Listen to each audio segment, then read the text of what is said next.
793 AD. A group of Scandinavian warriors faced the uncertainties of an unknown sea in search of a prize promised by the gods. These brave Scandinavian warriors had long heard of the rich lands of the Western Islands. They decided to take their chances in search of gold and glory. Off the coast of Northumbria, they encountered the Holy Island, where the monastery of Lindisfarne was located. The poor monks had no idea of the impending danger. The Vikings invaded the monastery and massacred the helpless clerics, who witnessed an unparalleled attack on the British Isles. No one had ever dared to attack such a sacred place in that territory. The invaders plundered all that was valuable in the monastery, enslaving some of the few survivors. News of the onslaught of the monastery of Lindisfarne quickly spread across Europe, and the fear of being invaded by the northern pagans took hold of the remainder of European Christian nations. The Viking era had begun. After returning home, the Viking hosts were welcomed as true heroes. With them, they brought riches in amounts never seen before. Jewels, precious metals, spices, and slaves were among the items brought as spoils from the invasions. Those adventures proved to be highly profitable. Driven by greed and the desire to achieve the level of fame attained by the first explorers, the number of boats and warriors that left and headed for the British Isles grew massively. Every summer, the northern men landed in Christian lands. The chaos and terror brought by those men made the inhabitants of Brittany believe that the final judgment was approaching, looking at the northerners as creatures sent by the devil. And in almost all their prayers, they cried out for God to protect them from the dreadful northern men. But they did not fear the Christian God, as they worshipped their own gods. These were warrior deities who favored those who showed courage in the face of danger and did not fear death on the battlefield. The worshippers of those war gods wished nothing but to conquer their place beside Odin in the glorious Valhalla. Nevertheless, the majority of the Nordics were not Vikings, never engaging in the expeditions. They were mostly farmers, traders, or craftsmen. Despite the brutality of their warriors, the general population was peaceful and fond of the arts. The Scandinavians had a rich culture. Their abundant religion not only glorified the warrior gods, the agricultural and fertility gods were also among the most worshipped, and the pursuit of spiritual ascendancy was among the goals of those who worshipped the Nordic gods. But the prosperity of peoples like the Norwegians was limited by the geography of where they lived. Despite its beautiful scenery, Norwegian lands were not particularly suited for agriculture, either because of the soil's low productivity, the long winters, or the geographic isolation. The search for a better life prompted thousands of Scandinavians to leave their homelands, to colonize distant territories such as Iceland, Greenland, and the British Isles. The people of Brittany, after decades of invasion, became accustomed to the Viking seasonal raids. By the time summer arrived, the Anglo-Saxons prepared for the inevitable invasions, fortifying their defenses. Then, they waited for the end of the plundering to follow their lives normally. But in 865 AD, a giant Viking army appeared on the horizon, led by the offspring of the legendary Ragnar Lothbrok, who, according to legend, wanted to avenge their father's death. This army had not come only to plunder. The goal was to conquer. If a handful of Vikings could already make Christians tremble in fear, a horde brought panic to all of England. At that time, the Kingdom of England did not exist yet. The lands were split into several smaller kingdoms. Their rivalries prevented the formation of a solid coalition to try to expel the invaders. Benefiting from that fragmentation, the Vikings reached diplomatic victories. They subjugated noble Anglos without spilling any blood, as they were to pay tribute and provide soldiers to strengthen the great pagan army. With no alternative but extinction, many knelt before the Vikings. In 866 DC, the great army marched against the city of York, the most important in the north of the British island. Not even the mighty wall built by the Romans withstood the Nordic rage. Taking advantage of a Christian holiday, the Vikings surprised the city's inhabitants with an unexpected attack. After conquering York, the Vikings quickly subjugated the entire kingdom of Northumbria. After setting foot in England, the Vikings marched across the island, expanding their dominions and extorting resources from the noblemen who preferred to pay a bribe than face them. Albeit fearsome, the army wasn't big enough to control all the conquered regions. They decided to crown native puppet kings so that they could rule those domains, while paying a heavy tribute to the Vikings. Over the years, more and more warriors and settlers from Scandinavia arrived in England. The northern peoples took control of 2/3 of England, proving that they wanted to stay. Every sign indicated that the fall of the rest of England was a matter of time. But in the south of England, a kingdom resisted bravely against the Viking invaders. It was the Kingdom of Wessex, the richest and most powerful of all the Anglo-Saxon kingdoms. With a large and organized army, it was the last offensive line of the Saxon people. Under the leadership of King Æthelred and his brother Alfred, the Saxons formed a coalition to fight the Scandinavians. Great battles ensued, and the Vikings encountered an outstanding resistance. Both sides suffered heavy casualties. The Saxons achieved some heroic victories and terrible defeats, but never softened in the face of the great Viking threat. Those battles wore both sides out. A truce was signed on condition that a tribute had to be paid to the noble Vikings. Some years of relative peace followed the truce, until a new Viking leader, known as Guthrum, motivated the Nordics to take the war back to the Wessex kingdom. With the death of King Æthelred, his brother Alfred was now the King of Wessex. With a privileged intellect, he developed his kingdom, rebuilt his army, strengthened his navy, and established the fortifications to face the war that would soon arrive. With a better trained and equipped army, Alfred guided his army to fight the pagan enemies. Carrying the symbols of Christianity, the Saxons believed that the true God was at their side, and their destiny was to push the invaders out of England. The war between the Anglo-Saxons and the Nordic invaders was inevitable. The fight for England was just beginning. The tale of the Berserker warrior at the Battle of Stamford Bridge is one of the most epic events in Viking history. The Battle of Stamford Bridge took place on September 25, 1066, near the village of Stamford Bridge in England. The English army, led by King Harold II, confronted the Viking invaders led by Harold III of Norway and Tostig Godwinson, Harold II's brother. Among the most noteworthy scenes of the battle was a lone Viking warrior, often described as a berserker, who single-handedly halted the advance of the English troops. Berserker warriors were famed for their combat rage, possibly brought on by rituals and the intake of intoxicating substances. They were regarded as so savage and fearless that, according to legend, they could feel no pain and were almost invincible. Indeed, as the English army tried to cross the bridge to confront the Vikings, a single Viking warrior positioned himself on the bridge and held off the advance of the English army, slaughtering several soldiers who were trying to pass. He continued to defend the bridge alone, wielding his axe and displaying amazing skill and strength. His demise was brought about, however, when an English soldier cunningly managed to slip under the bridge on a barrel and, using a spear, struck the Viking warrior from below, through the planks, fatally wounding him. The Battle of Stamford Bridge proved to be a decisive triumph for the English army and signaled the end of the Viking invasions of England.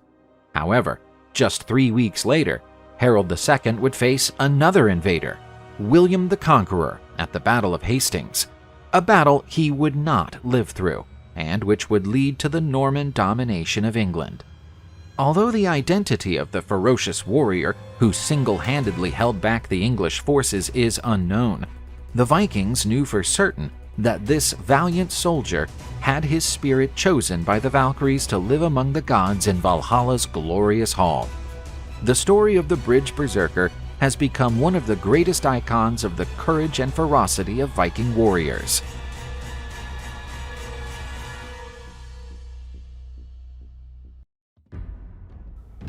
According to one Viking legend, a great Viking nobleman once conquered part of Scotland, only to find himself the victim of a bite from one of his enemies, who had already been dead for days. This Viking's name was Sigur the Mighty. After having seized some territory in Scotland, he came up against the resistance of a valiant Pictish chieftain, who had been giving the Norwegian nobleman a hard time. The Pictish warrior's name was Maelbrigta the Buck-toothed, and to avoid a major bloodbath, he and Sigurd came to an agreement whereby the two armies would face each other in a battle of 40 against 40 soldiers. Sigurd, however, in a treasonous move, took with him 80 warriors instead of 40, and achieved an undeserved victory on the battlefield. Sigurd stuck Maelbrigta's head on his horse's saddle and proceeded to ride around Scotland flaunting it like a trophy, a powerful message to those who would dare oppose him. But it seems that the Norse war gods did not approve of Sigurd's deceitful deeds and arranged a tragic outcome for him. As he rode on his journeys, his enemy's head rotted and Maelbrigta's teeth started to scratch Sigurd's leg, leading to small abrasions. This small wound got infected, and this proved impossible to contain, leading to a generalized infection that ultimately led to Sigurd's death from sepsis. The story of Sigur the Mighty is a well-known example of poetic justice. His betrayal, post-victory hubris, and downfall became a tale used to symbolize how a person's doings can have unintended and even ironic consequences. Valhalla is the warrior's paradise in Norse mythology. It is a great hall where the warriors who perished bravely on the battlefields dwell. Valhalla is a huge structure in Asgard, the home of the gods. The ceiling is made of shields, and the walls are made of spears. In Odin's Great Hall, the brave fallen warriors enjoy great feasts in the evenings. The warriors inhabiting Valhalla spent the day practicing martial activities and dueling with each other. Should one of them die or be seriously injured, the night resurrects them, and their wounds are healed to join the nightly feasts in the company of the gods, with plenty of mead and wild boar meat. The Hall of the Dead has 540 huge doors, and 800 warriors can march side by side through each one. The promise of life after death in the Hall of Valhalla provided comfort to warriors going off to battle. If they were struck down in battle, they could reach the glorious Hall of Odin, where their spirits would continue to exist in a kind of Norse paradise. But, of course, most preferred to survive the battle and enjoy the triumph against their enemies. After a battle, the Valkyries would ride over the battlefield, choosing from among the fallen warriors those who had shown heroic courage against the enemy. Then they carried the souls of the fighters to the glorious hall. These warriors taken to Valhalla would join Odin's army. During their stay in Asgard, the fighters continued to train to be ready for combat when summoned. These warriors are destined to fight alongside the gods of Asgard during Ragnarok, a sort of Norse apocalypse. And during the grand battle of Ragnarok, they will have another opportunity to display all their courage by honorably facing the enemies of the gods. Axes were one of the main weapons of the Viking Age, being considered the common man's weapon, given their efficiency in combat and low-cost production. The heads of the axes were made of iron and attached with wooden handles. Battle axes were distinguished by wide blades and downward projecting spurs, resembling the long beard worn by Viking warriors. For this reason, the weapon was also called a bearded axe. The axe's spur was used as a hook to pull the enemy's shield, leaving him vulnerable to attacks. Another terrifying axe used in battle was the Dane axe. The blade was light and very thin, with great cutting ability. The long handles could be up to 1.5 meters long, providing a great reach during combat. The sea axe was a long knife used by Viking and Saxon warriors. With a single edge and heavy blade, this slightly crude weapon was relatively simple to use and produce compared to the valuable swords. A wealthier warrior might have a larger sea axe, some as large as swords. Sea axes were usually carried in a scabbard suspended horizontally from the belt. Some sea axes were adorned with precious metal ornaments and elaborate designs, and were worn as a symbol of high status by warriors. Some people preferred to use a sea axe instead of a sword in combat, since a shorter weapon could be more effective during close combat against a shielded wall. The short blade was also more easily concealed behind a shield, ready to deliver a quick and unexpected blow or cut against the enemy. The spear was the most used weapon during the Viking Age. Like other cultures, the Vikings used spears as both attack and defense weapons. A well-placed wall of shields with spears pointing forward was a formidable obstacle in a battle. Spears could also be thrown at enemies, although models with shorter points and handles were used to accomplish this. The spear's points were made of iron. They were often decorated with precious metal inlays or geometric designs. The spearheads were attached to wooden shafts with a rivet, although these spears could measure 2 to 3 meters in length. Despite being a common weapon, the spear had great cultural significance for Viking warriors. It was the main weapon of Odin, king of the Norse gods and god of war. The sword was the most prestigious weapon in Norse society. Its production was intricate. For this reason, they were rare and overly expensive. Of the more than 100 weapons found in pagan burials from the Viking era in Iceland, only 16 were swords. This confirms that few warriors could have such a weapon. Members of the nobility or elite warriors usually owned swords. For this reason, swords were commonly passed down as family heirlooms or buried next to the owner's body. Kings and tribal chiefs could buy swords with guards, pommels, and handles adorned with precious metals and jewelry. Viking-era swords usually had 2 sharp edges and were usually used with one hand. The other held the shield. Some of the best Viking swords were imported from the Rhine region and had the name Ulfberth written on the blade. Although little known, the Vikings also had a halberd called the Altgeir. Many consider this halberd an ancestor of the medieval glaive. Others think the Altgeir was a variation of the Dane axe. Some halberds are described in the Norse sagas. However, no such weapons have been found in graves. They may have been rare or not part of the Viking funerary customs.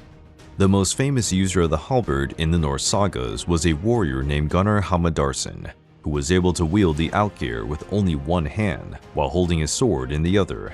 Gunnar was supposedly able to dismember and impale opponents with the halberd. In the Viking era, fighters used large round wooden shields. The Norse sagas specifically mentioned the wood of the lime tree for building the shields. A shield needed to be large enough to provide the desired protection. When a warrior made a shield for himself, he adapted it to cover at least his torso. Therefore, shields came in many sizes. The Vikings' shields were made of riveted wooden planks with a central hole for the hand. The shields were also highly decorated and some were painted with religious patterns or symbols. There was a domed iron protrusion in the center of the shield to protect the hand. Some Viking ships had side supports where the shields were mounted. They served as additional protection for the oarsmen and, through colors and symbols, also identify who was on board the ship. The helmets used in the Viking Age were generally quite simple. They were helmets with a prominent nose guard. The helmets were typically made with several pieces of iron riveted together. This made it easier to produce, but the strength was inferior compared to medieval elms. Other styles of helmets have been found in excavations. The best known is a helmet found in 10th century Norway. This helmet has a covering like spectacles, protecting much of the face, and allowing the eyes to have a good angle of vision. Wealthy warriors were able to have more decorated helmets with bronze inlays and detailed carvings. Contrary to widespread belief, the Viking helmets used in battle did not have horns. However, it is possible that helmets adorned with horns and bird wings were used in some ceremonies. Chainmail was the main body protection during the Viking Age and was worn by warriors from many distinct cultures. Usually, the garment was produced with short sleeves, the length of which reached down to the thighs. The chainmail was probably worn over thick clothing and protected the wearer from cuts. However, it offered very little protection against blunt trauma and attacks from sharp spear-like points. The 12 kilograms of iron in a chainmail meant a treasure trove in the Viking Age. Few people could afford this level of protection. The price of chainmails must have been remarkably high. The iron loops were passed individually through neighboring loops to form the chainmail. Then, the loops were sealed closed and sealed with a rivet. This process was repeated numerous times to make the chainmail. Lamar armor is a type of body armor composed of small rectangular plates of iron or steel. Lamar armor was not as popular as chainmail during the Viking Age. However, archaeological finds show that this type of armor was used in Scandinavian regions. According to historical sources, the Byzantine Empire of the Rus of Kiev partially influenced Viking armor. Some Vikings were mercenaries for both peoples. Although it seems innovative, Lamar armor was quite old. Evidence indicates that the Assyrians, in the early Iron Age, were responsible for this armor's development. Lamar armor became most popular among the Vikings who sailed and lived in the Baltic region. Some Vikings had a rather peculiar horn on their waist called the Galla Horn, or war horn. In Norse mythology, this horn was associated with the god Heimdallr and the sage Mimir. The war horn could be used as a trumpet to give orders to troops in battles, or to indicate the presence of enemies. Another purpose of the horn was to act as a drinking receptacle, often used at feasts to drink the much-loved Viking mead. Some of these war horns were richly adorned with carvings and precious metals. Archaeologists' findings indicate that they were sacred horns kept only for religious purposes, a custom of the ancient Germanic peoples. There were also horns made entirely of metal, usually bronze. They were a family heirloom and prestigious symbols. Much of the inscriptions on Viking horns tell about the history of the family to which they belong.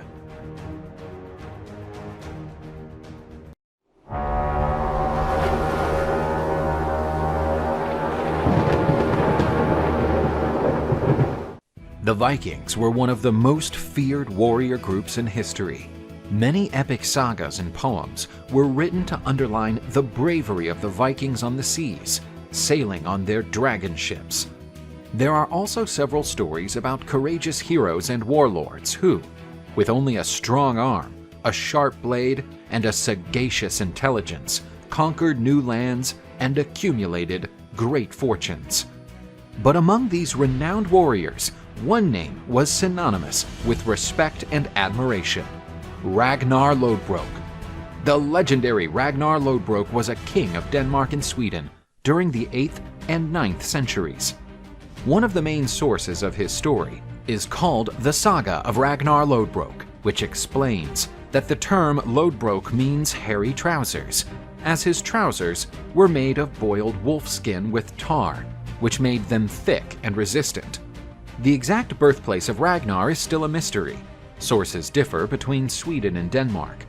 Son of the Swedish king Sigur Ring, Ragnar was part of the Yngling, an ancient noble lineage of Swedish and Norwegian kings. According to the beliefs of the time, they were descendants of the gods of the Nordic pantheon. The first Yngling was a legendary king named Yngvi, son of Njord, the mighty god Vanir of the sea. Yngvi founded the sacred temple of Uppsala, a religious center of Nordic paganism. After his death, he continued to be revered as an incarnation of the god Frey, something that increased the fame of his descendants. The historical context of the legend of Ragnar Lodbrok began during the reign of the great Charlemagne, king of the Lombards, king of the Franks, and the first emperor of the Holy Roman Empire. During the reign of Charlemagne, Christianity expanded rapidly in Europe, reaching the Nordic lands of Scandinavia. where it was initially not well received by the population. The proud Nordics held to their beliefs.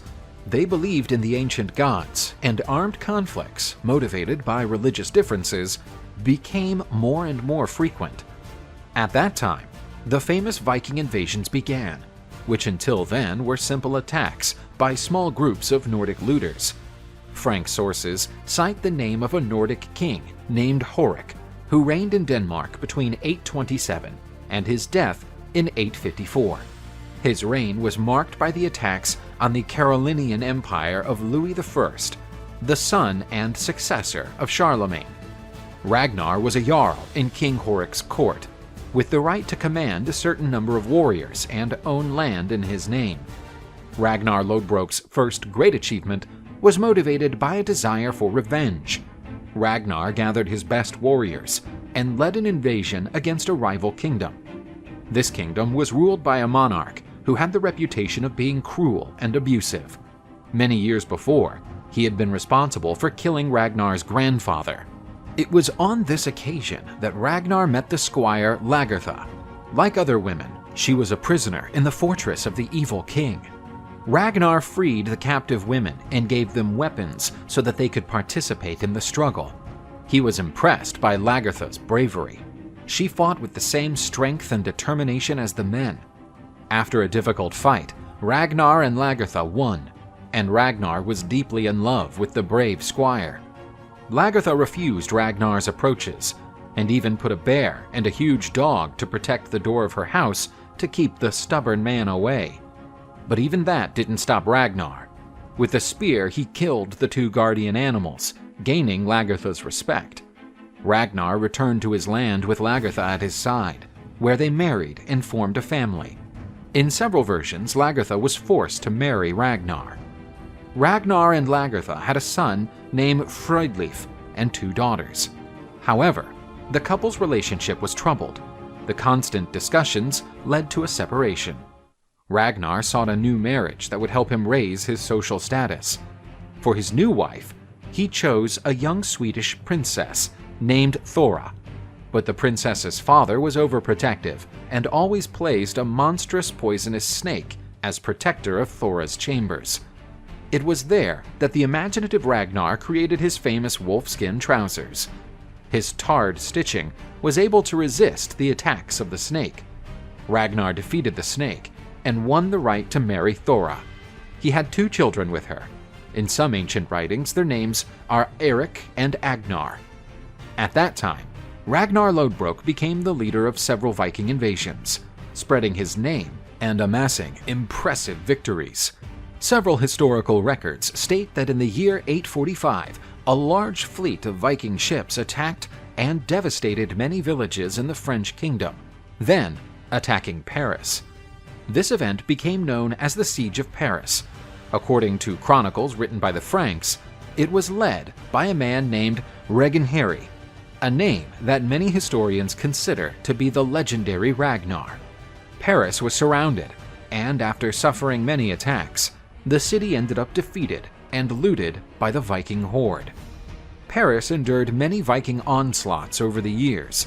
One of the most famous was the Siege of 885, in which the famous Rolo, Duke of Normandy, participated.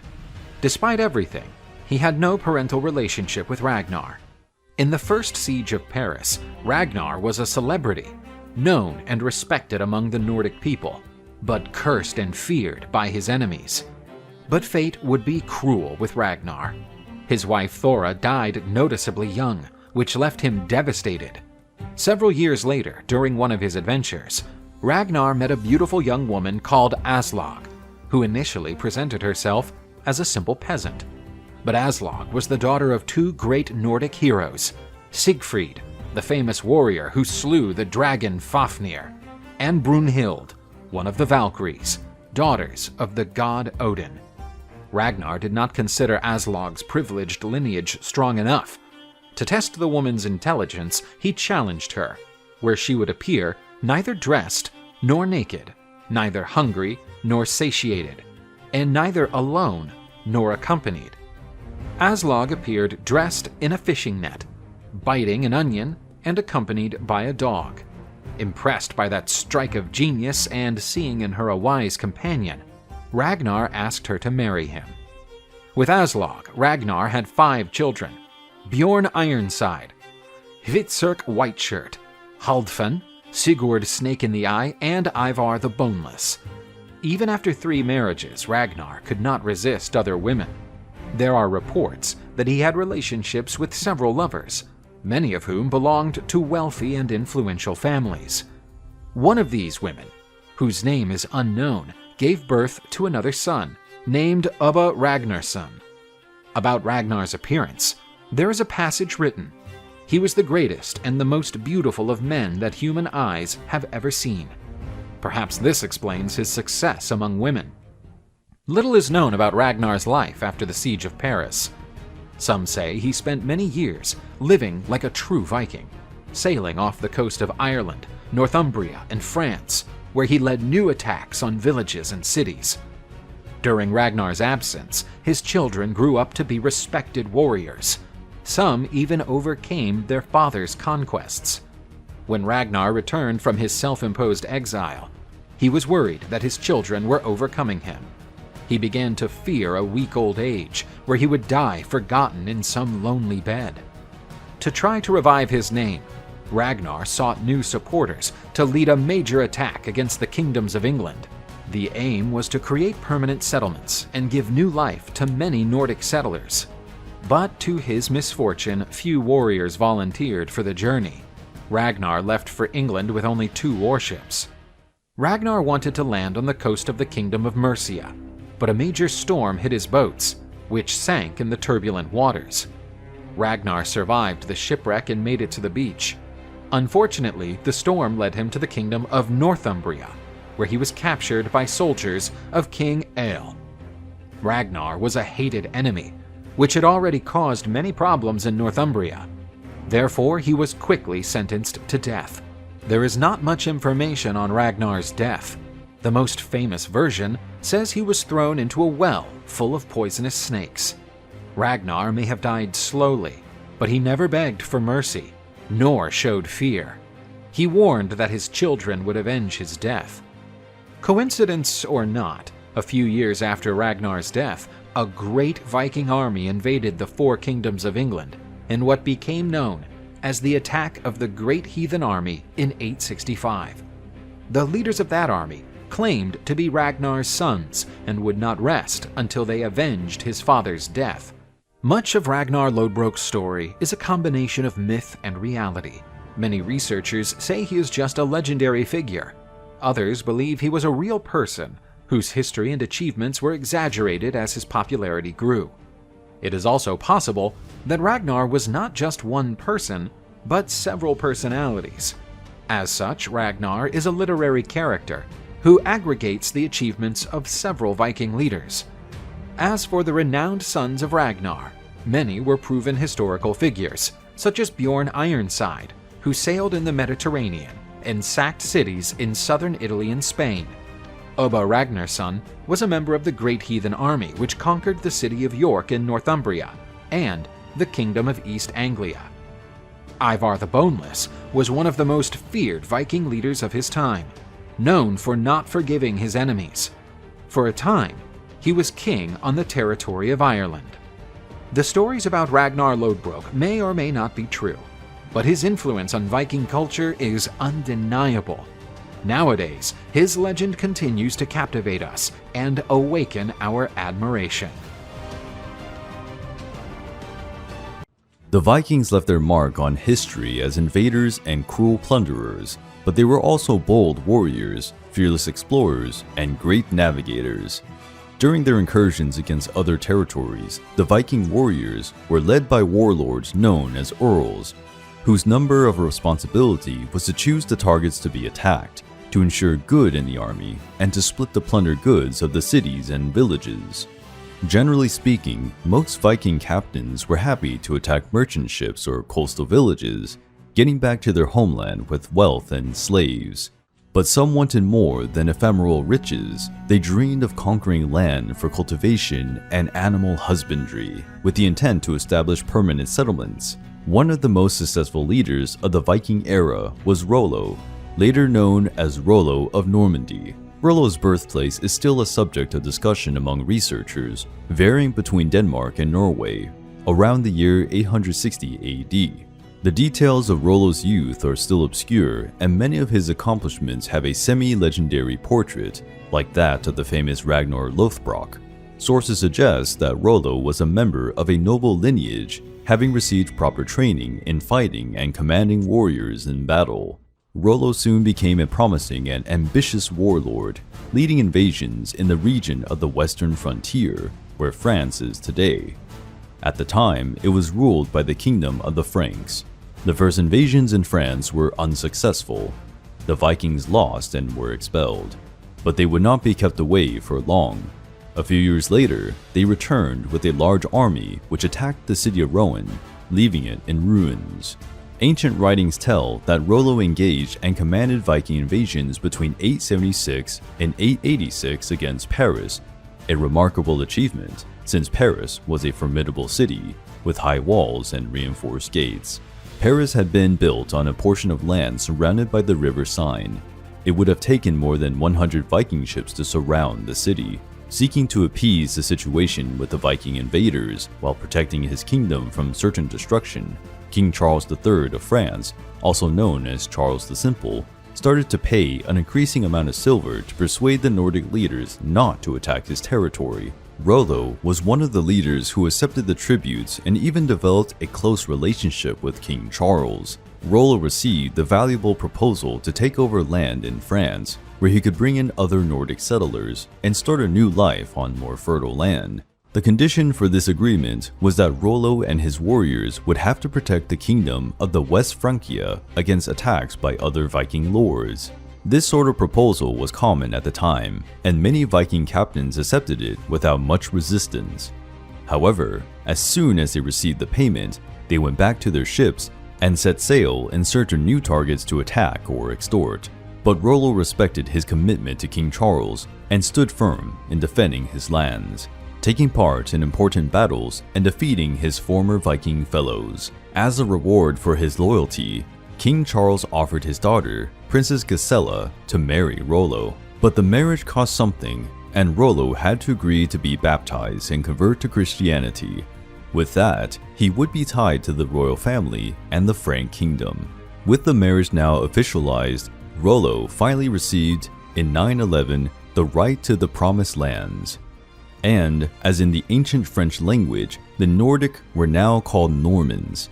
This territory became known as Normandy, the land of the northern men, whose capital was the reconstructed city of Rouen. Although Rolo is known as the Duke of Normandy, there are no contemporary records that he has received this title in his lifetime. The fact is that, after Rolo took command of Normandy, there were no further attempts at Viking invasions in the region, proving the great military ability of its new inhabitants. Rolo's influence kept growing in the royal court. New Nordic settlers arrived in Normandy, expanding its borders. Even after Rolo's death in 930, his descendants continued to rule over Normandy for many generations to come. His great-great-great-great-grandson, William I, conquered England in 1066, becoming the first Norman king of England. Rolo's life can be regarded as a success story. He managed to triumph where many failed, preferring to build a future for his people rather than seeking chaos and destruction. Bjorn Ironside was a legendary Swedish king who is said to have reigned during the 9th century. He is believed to be the first leader of the Munso dynasty, a Scandinavian royal house whose first members were considered legendary.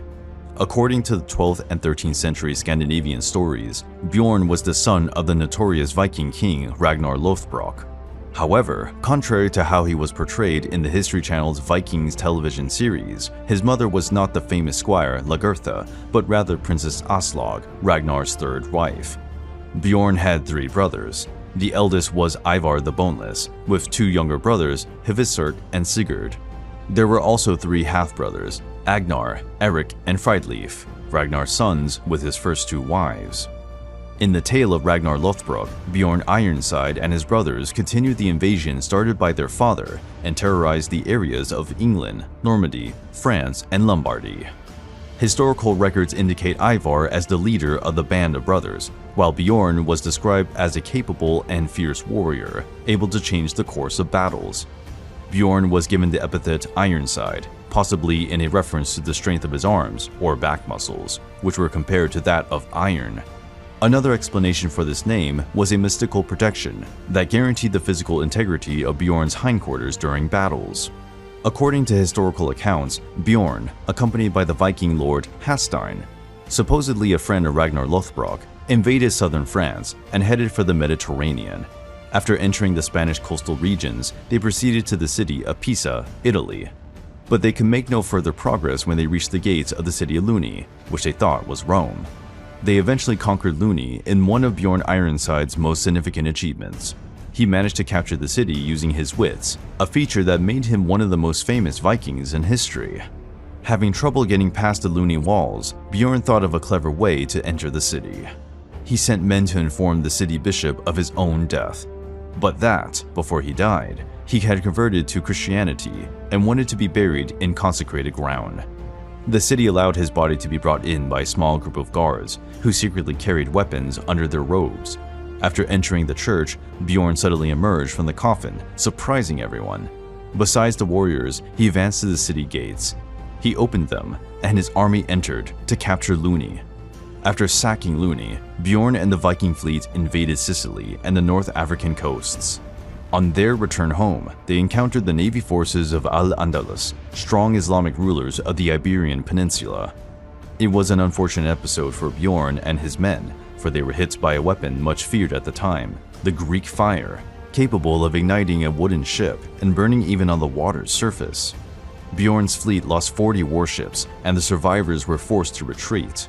The tale of Ragnar Lothbrok states that, after the enormous success of his sons Ivar the Boneless and Bjorn Ironside in the many raids in Europe and the Mediterranean Sea, Ragnar became jealous, not wanting them to rule Sweden in his place.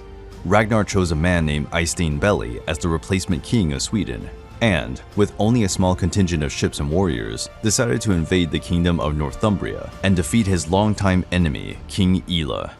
Ragnar was captured by King Ela of Northumbria and ended up dead in a pit full of snakes. Ragnar's sons decided to avenge their father by sailing to England.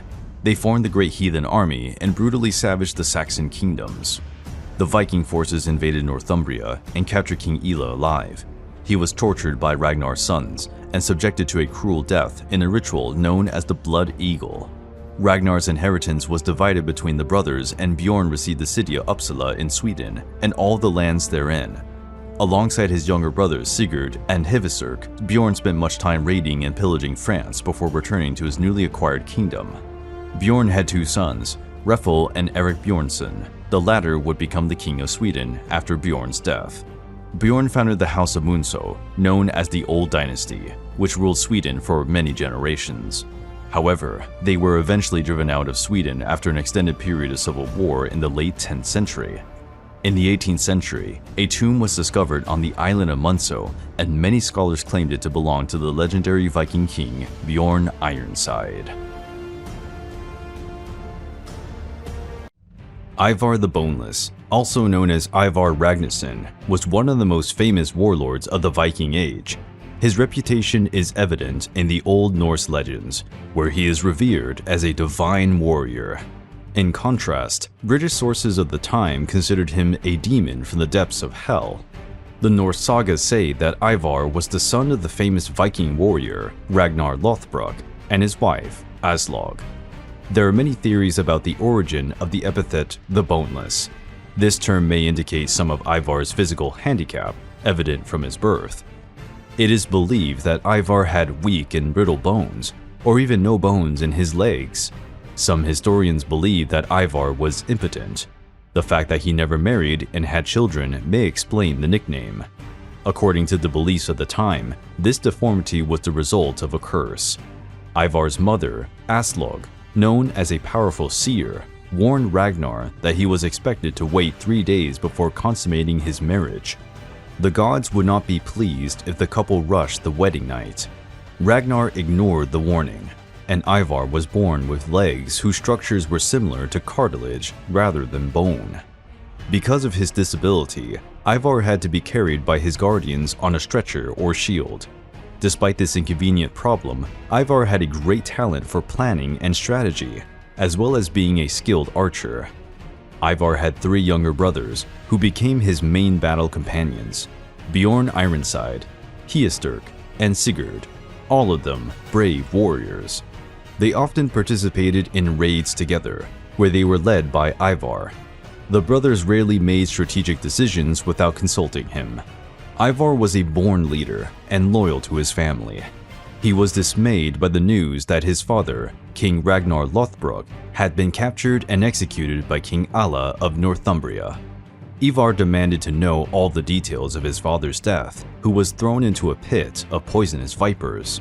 The unfortunate circumstances of Ragnars' death fueled Ivar's hatred, and he began to plan his revenge against the Saxons. Ivar devised a cunning plan. He traveled to England, where he formally met with King Alla. To humiliate Ivar, Alla agreed to compensate him for his father's death by promising him a portion of land whose size could be covered with the largest cowhide available. So Ivar stretched a cowhide and cut it into thin strips, covering a much larger territory than intended. Due to his cunning, Ivar got a territory large enough to found the city of York, which would become one of the most important English cities of the Middle Ages. Ivar devoted himself to establishing local connections with other Viking leaders and Saxon lords dissatisfied with the king Alla. With new allies, Ivar asked his brothers to join him in his plan for revenge. The forces gathered by Ivar became known as the Great Heathen Army, which launched a wave of Viking invasions and conquest against the 4 Anglo-Saxon kingdoms over 14 years. Ivar's army eventually defeated the Northumbrian forces and King Alla was captured alive. Ivar was ruthless when it came to punishing the man who had ordered his father's death. King Alla was sacrificed in a dreaded pagan ritual, the Blood Eagle. The victim's ribcage was opened from the back and his lungs removed. Ivar also threw salt into Alla's wounds, increasing his agony in the final moments of life. Little is known about Ivar's life after he consummated his revenge. Some historical sources say that a Viking leader named Ivar terrorized the northern Irish Sea during the 9th century. Ivar was the Old Irish adaptation of the name Ivar. This suggests that the legendary Viking leader attacked Ireland and had some relation to the nobility of that territory. And yes, after that time, the Dublin and York dynasties were closely linked.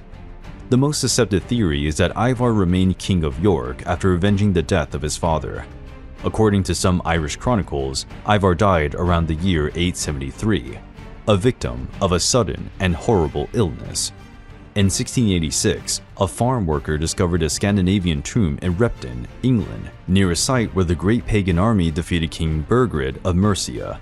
The number of skeletons around the main tomb indicated that the man buried there had a very high status. It is said that this tomb is possibly Ivar the Boneless's last resting place. From 793 to 1066 AD, the Viking Age was a period in the Middle Ages characterized by the numerous raids by Norse warriors known as Vikings, who undertook large-scale raids, piracy, colonization, conquest, and trade throughout Europe. Although they were mostly famous for their bravery as warriors, the Vikings were also accomplished sailors and explorers. There are many Norse sagas telling of the military conquests of powerful kings and warlords, who led raids against European kingdoms. The Norse sagas also tell of the adventures of several heroes and explorers who blazed the oceans in search of new lands to colonize. Perhaps the most successful Norse explorer of the Middle Ages was Leif Erikson. He was also called by Leif the Lucky, the son of the infamous Viking Erik Thorvaldsson, better known as Erik the Red, an explorer and the founder of the first Norse settlement in Greenland. Erik was exiled from Iceland for manslaughter, along with his family and slaves. Upon finding a habitable area and settling there, he named it Greenland, which in a free translation means green earth, purportedly in the hope that the new pleasant name would attract new settlers. Leif Erikson is not known for certain whether he was born in Iceland or Greenland, since his birthplace was not chronicled in the sagas. There are few details about his youth. but it is reported that Leif served for a time in the court of Olaf Tryggvason, king of Norway, from 995 to 1000 AD. By then, Christianity had already gained a lot of ground among the Nordic peoples, and many people in Scandinavia adopted the Christian faith. Leif was converted to Christianity while at the court of King Olaf. Once converted, Leif was charged with returning to Greenland together with a Christian priest to convert the settlers there, but he did not expect that he was about to experience the greatest adventure of his life, which would go down in history as the Vinland Sagas. During this saga, Leif met a man named Bjorn Ironside, who claimed to have found unknown lands after he and his crew were knocked off course while sailing to Greenland. Believing it to be a dangerous place, they did not disembark, but rather sailed back east and eventually made it to Greenland, where they reported their discovery to the colonists. Leif eventually approached Bjarni, bought his ship, assembled a crew of 35 men, and mounted an expedition headed for the land that the sailor had described. Leif pursued the route indicated by Bjarni, and landed first at a rocky and desolate place that he called Helluland, the land of flat rock, possibly Baffin Island, Canada's largest. After he adventured further by sea, he landed a second time in a wooded place which he called Markland, the land of the forest. After 2 more days at sea, he landed on an island to the north and then headed back to the mainland.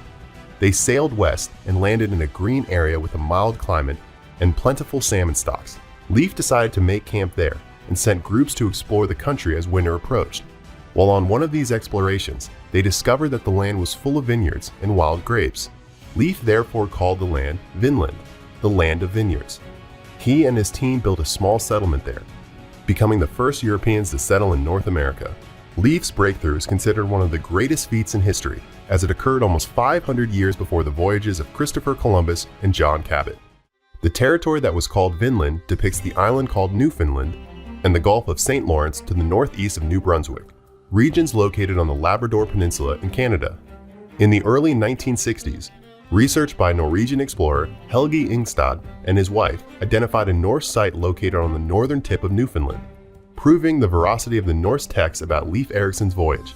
A location known as Lians Ox Meadows was suggested to be the original settlement of Vinland, but further archaeological evidence suggests that these buildings were actually a ship repair station and waypoint for travelers.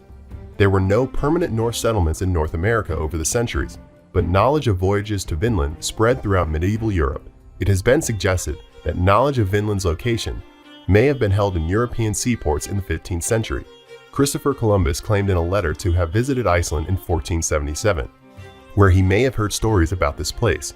Leif, after spending the winter in Vinland, returned to Greenland in the spring with a cargo of grapes and wood. On the return trip, he rescued an Icelandic castaway and his crew, earning him the nickname Leif the Lucky. Leif, for unknown reasons, never returned to Vinland, but other explorers from Greenland and Iceland followed his instructions to venture into the newly discovered land.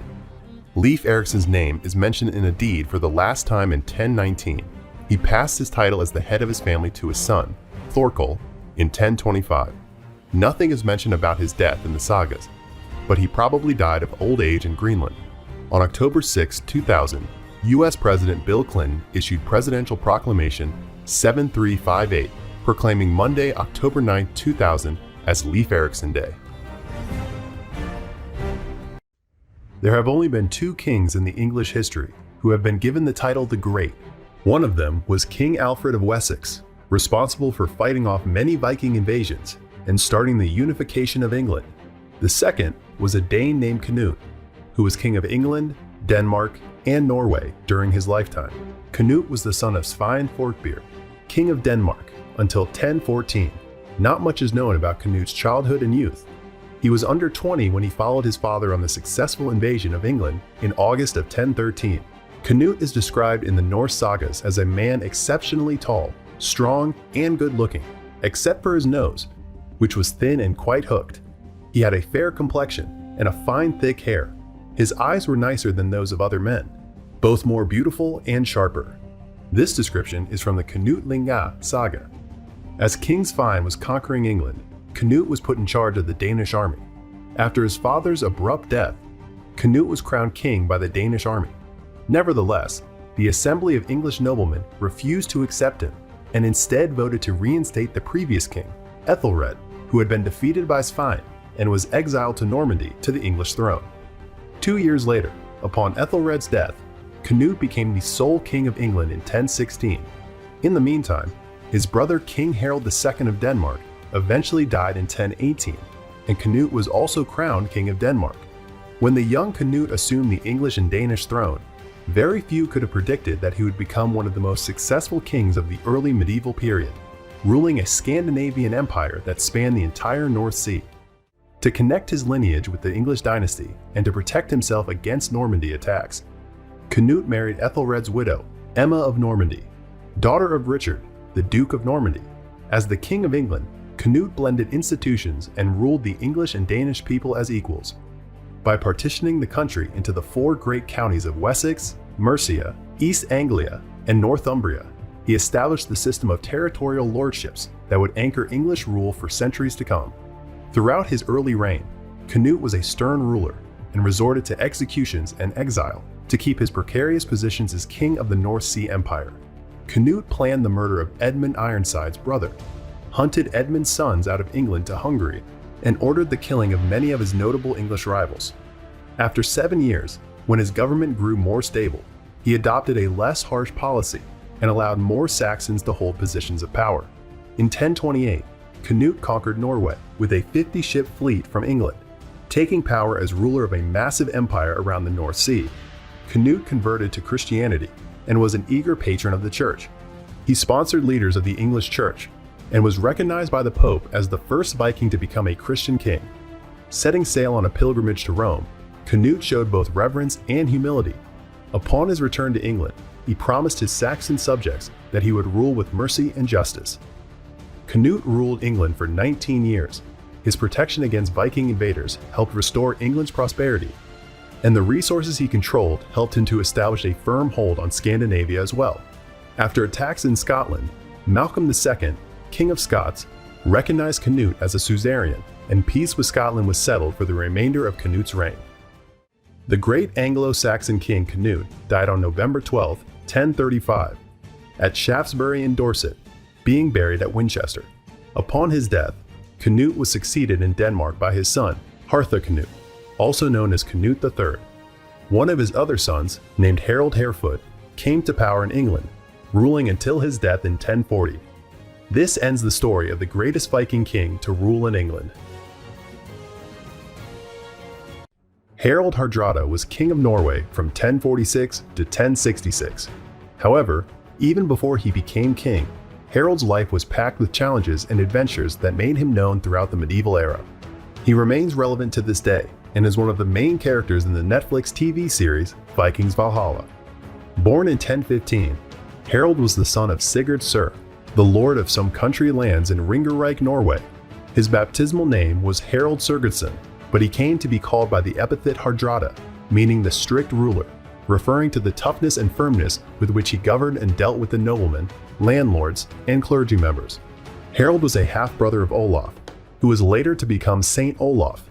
Harald and Olaf's parents are thought to be descended from Harald Fairhair, Norway's legendary first king, who unified all the rival fiefdoms through alliances and military force. Harald greatly admired his half-brother Olaf, who managed to control more of Norway in a few short years than anyone since Harald Fairhair. As the Norse sagas go, Olaf assembled an army to fight a rival lord who had stirred up a rebellion. The clash took place at the so-called Battle of Stiklestad in 1030. Only 15 years old, Harald took part in this battle, which did not go well for the two half-brothers. Olaf was killed, but Harald managed to escape. Even though Harald was beaten, he did extremely well in battle, showing considerable talent for his young age. Aware that he would be chased by his enemies, Harald fled to Russia, where he was warmly welcomed by the Grand Prince Yaroslav the Wise and his wife Ingigerd, who was a Swedish princess and Harald's distant cousin. Most likely, Harald took part in fighting against enemies of the Russian royalty, including the Poles, Byzantines, and some steppe tribes. After helping Yaroslav for a few years, Harald and his men departed to travel farther south. Around 1034, Harald and his men reached Constantinople, capital of the Eastern Roman Empire. The Norse called Constantinople by the name of Miklagard, a word that can be translated as Great Fortress. They joined the Varangian Guard, which consisted of elite warriors from Northern Europe and Britain to protect the Byzantine emperor. Harold was extremely popular with the Emperor Michael IV, soon becoming the leader of the Varangian Guard. Serving the emperor, Harold fought from the Mediterranean to the Tigris and Euphrates rivers, and it is reported that he made a pilgrimage to Jerusalem. His military prowess was chronicled by medieval Byzantine and Norse historians. Sadly for Harold, Michael IV passed away and was succeeded by his nephew, Michael V, who mistrusted the Norse warrior and ordered him arrested. Harold was in prison, but somehow managed to escape and took a ship back north. Back in Russia, Harold was still a young man, but he was now wealthy and experienced enough to be highly respected by the nobility. Harold married the daughter of Grand Prince Yaroslav, Elizabeth. Harold allegedly asked to marry her on his maiden visit to Russia when she would have been about 14 years old, but the request was declined because he was not wealthy enough at the time. Now having the marriage made official, Harold joined prominent European royalty members such as Henry I of France and Andrew I of Hungary. Not long after Harold arrived in Russia, Yaroslav raided Constantinople by sea. Arguably, Harold may have provided information about the city's military defenses. Nevertheless, the Russians were overwhelmed by the Great Walls of Constantinople and withdrew to their own lands. When Harold came back to Norway in 1045, he consented to share the Norwegian throne with his reigning king, his nephew, Magnus Olafsson I. When Magnus died in 1047 in a military raid against Denmark, Harold ascended to his rightful place as the sole king of Norway. He had spent the next 15 years trying to snatch the Danish throne from Sweyn II. After Sweyn's defeat at the Battle of Nis in 1062, both rulers acknowledged each other as sovereigns of their own countries. Harold expanded Norway's colonial dominions in the Orkney, Shetland, and Hebridean Islands. In 1066, he attempted to conquer England by allying with the rebellious Earl Tostig against the new English King Harold II. After securing initial victories, Harold's troops were defeated by the English king in September 1066 at the infamous Battle of Stamford Bridge, where Harold was slaughtered after an arrow pierced his throat. The remaining of his men fought on, but were ultimately defeated. This ends the story of the last Viking king, whose life was packed with sea voyages, far-flung land adventures, military glory, and political conspiracies, finding his demise on the battlefield as a true hero worthy of being called to Valhalla. During the historical period known as the Viking Age, many men risked their lives fighting on shield walls. Some fought for reputation or wealth, others fought to defend their homes and families. Such conflicts gave rise to the many stories that cherish the bravery and military achievements of kings and warriors. But war is not exclusively conducted by men, nor was sheer strength was the only requirement to win battles. In some ancient peoples, like the Celts and the Germanic, it was not unusual to see women in battles, and some had the reputation of being braver and more skillful warriors than many men. Nevertheless, with the arrival of Christianity in Europe and the development of more civilized societies, women were more diminished to less important roles, limited to looking after their children and domestic chores. But for the people living in the distant lands of Scandinavia, life was still the same as many generations ago. Women still had some autonomy and rights in society. Norse women retained the right to choose their husbands, except in cases of political marriages, which could be arranged for greater benefit to the kingdom. Women also had the right to own land in their name and slaves to work on their farms. In Norse culture, it was common and well accepted that women learned to fight. After all, they needed to defend themselves and their homes, especially while men were fishing on the high seas or participating in invasions in distant lands. In the eyes of other contemporary peoples, the freedom guaranteed to Norse women was seen as something retrograde and often unacceptable. Some women, however, were not happy to lead a simple life, in small homes where they raised children and some rural animals. These brave women gave up their dresses and jewels and took up arms, becoming professional warriors who came to be called skaldmol, the shield maidens. Proving their name, most female warriors fought with shields, swords, and small axes. The use of spears was also common, as the length of this weapon allowed the warrior to attack her enemies while remaining at a safe distance. There is little historical evidence about the participation of women in Viking invasions, but many legends and poems talk about warriors who fought side by side with men on shield walls. One of the most renowned shield maidens was Lagertha, whose story was written by the historian Saxo Grammaticus. The story claims that Lagertha was captured by an abusive king, who kept in his domains other women kidnapped from several neighboring kingdoms. When the famous Ragnar Lodbrok arrived with his group of warriors to fight the tyrant king, Lagertha and her companion managed to escape from their captivity and went to Ragnar's camp. Ragnar was impressed by Lagertha's ferocity and will, and handed weapons to the women so they could partake in the battle. With the support of the female warriors, the sordid king was defeated, and Lagertha became Ragnar Lodbrok's wife. Another famous shield maiden in the Norse sagas was Brunhild, who had an important role in the Nibelungenlied. According to legend, Brunhild was a Valkyrie, daughter of Odin, albeit condemned to live like a mortal after having disagreed with her father. Brunhild would marry the legendary hero Siegfried, with whom she had a daughter named Aslog. Most of the women who accompanied the Vikings in their adventures were not warriors. But with the breakthroughs in archaeology, evidence brought to light the existence of the famous shield maidens. A tomb found in 1880 in Sweden had the skeleton of a young woman around the age of 20. Near the skeleton were parts of some weapons, such as axes, spears, and a sword, revealing that this was the resting place of a warrior. Today, women continue to prove to the world that they are far from fragile, keeping alive the courage and pride of the ancient Norse warriors. In the beginning of everything, there was a huge void known as Ginnungagap between the fire realm of Muspelheim and Niflheim, the icy land of mists. The freezing mists of Niflheim began to fill the Ginnungagap void and formed a great block of ice. As the temperature in Muspelheim began to rise, the heat from the fire started to melt the great ice stone. From within the ice emerged Ymir, a primitive deity who had hibernated within the ice. After the thawing, Ymir continued to sleep, but the heat of Muspelheim caused the colossal creature to sweat. From the sweat emerged the first living creatures. It was not only Ymir that emerged after the melting of the ice. A great cow named Audhumla also emerged. From her teats flowed 4 rivers that fed Ymir.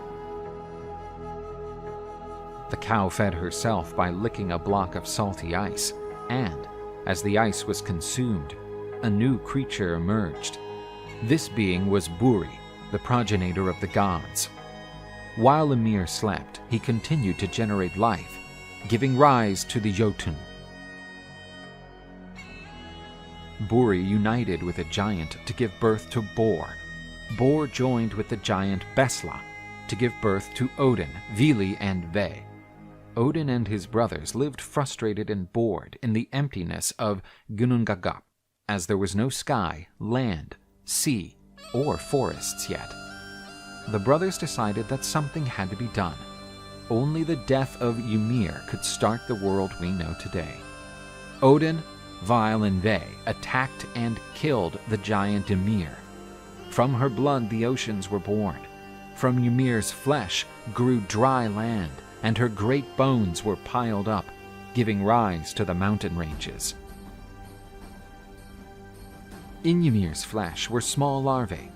From them emerged the dwarves, who were to live beneath the earth, and the noble elves, who were to reside in Elfhelheim. After shaping Midgard, the gods thought that this could not be an uninhabited realm. Seeing 2 logs at the edge of the ocean, they decided that they would use that material to create mankind. A man known as Ask and a woman named Embla were shaped. Odin gave them life, Vili gave them intelligence, and Ve carved their eyes, ears, and mouths. With these, the men would be able to hear, see, and speak. All humans are descended from this first couple. Because he gave life to the first couple, Odin is known as the father of all. Finally, the brothers created the kingdom of Asgard, the home of the gods. This realm was separate from the others, connected only by the Bifrost Bridge. This was the beginning of the reign of the gods over the world.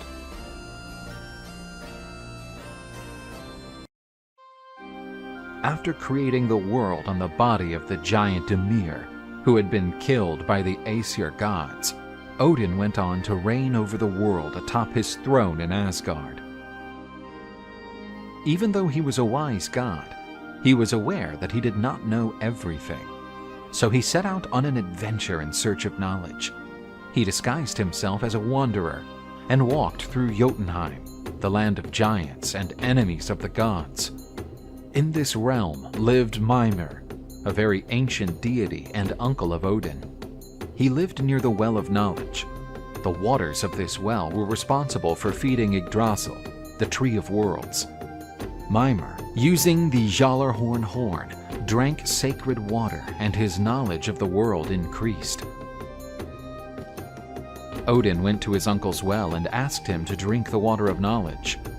"Mimir, I'm your nephew and lord of the gods, but how can I be worthy of my title without true wisdom? Being my kinsman or lord of the gods does not give you the right to drink from my well. The price is much higher than you can imagine." "Tell me the price. I'm willing to pay it." "The price is your eye. I want you to pluck it out and throw it into the well. Only then will you be able to drink the water from the Well of Knowledge." Odin knew that Mimir did not tell jokes.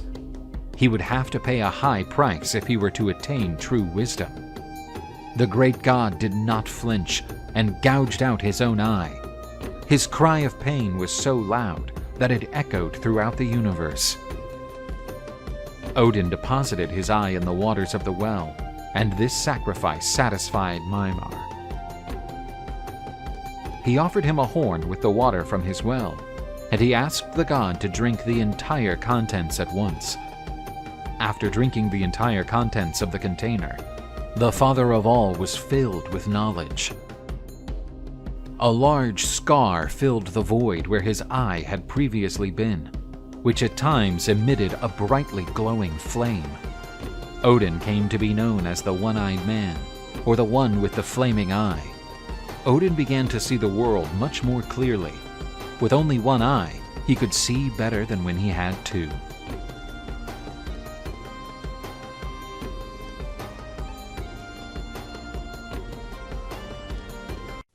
Odin, the one-eyed god, reigned on his throne in Asgard, the realm of the Aesir gods.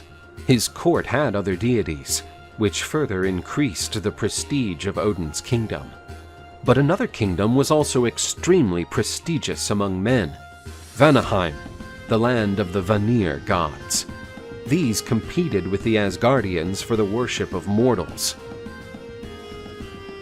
Both kingdoms coexisted, but always with tension between them. The gods of Asgard descended from Vili, Ve, and Odin, who in the early days defeated the giant Ymir. The origin of the Vanir was unknown. Besides Odin, Thor and Loki were the most prominent deities in Asgard. In Vanaheim, the highlights were Frey, Freya, and Njord. The Asgardians were deities connected with power and war, while the Vanir were gods of fertility. There was Gulveig, a strong sorceress known for her greed and love of gold. The gods of Asgard found her unbearable and tried 3 times to burn the witch, but she always returned. But the sorceress was an ally of the Vanir gods, who were outraged by the way the Asgardians treated their protege. The precarious peace between Vanir and Aesir ended, and the first great war between gods broke out.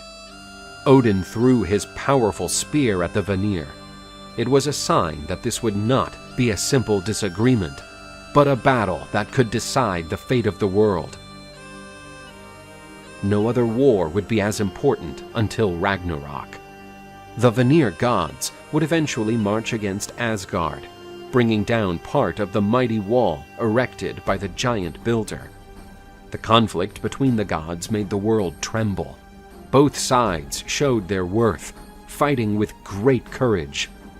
Neither side was able to overthrow the other, and the devastation of the war worried both sides. The war could last for millennia, and if one side were to win, it would rain only on ashes, for nothing would be left after such a massive conflict. Therefore, the authorities on both sides decided to seal the peace between the two peoples. To ensure goodwill, an exchange of hostages took place. The Asgardian gods Mimir and Honir would move to Vanaheim, while Frey, Freya, and Njord would move to Asgard. The two gods who came to live in Vanaheim were described as great sages, but in fact only Mimir was endowed with wisdom. Honir pretended to be wise, but only repeated what Mimir whispered in his ear. The Vanir noticed that when Honir was consulted about some issue and Mimir was not around, he would always reply, "Let the others decide." Realizing that they had been deceived and that Mimir was complicit in that plan, the Vanir gods cut off their heads and returned them to Odin. The father of all did not want to lose Mimir's wisdom and used his powers to resurrect the head. Mimir was revived, and Odin began to consult the sage's head when he needed his precious advice. A new peace agreement was sealed between Vanir and Aesir, and the two peoples began to live in harmony. The Vanir gods were placed on the Norse pantheon alongside the Aesir. Thus, gods such as Frey and Freya came to be admired as other great Aesir gods. Sif, the goddess and wife of the mighty Thor, had beautiful and long golden hair, and from all the goddess's traits, her hair was the one that attracted the thunder god the most. But one day, Thor woke up and was faced with a bald woman in his bed and yelled, "Who are you, witch? And what have you done with my beloved Sif?" The god, stunned, recognized his wife and shouted, "Loki!" The scream was heard throughout the whole kingdom of Asgard. During the night, Loki, the god of mischief, concocted yet another of his pranks. While the goddess was sleeping, he cut her beautiful hair. The thunder god dragged Loki up to his room, where Sif cried copiously, "Look at what you have done! How did you dare to cut my wife's hair? What now? Do I have to parade with a bald wife right by my side?" "Have you ever thought about the possibility of making her wear a hat?"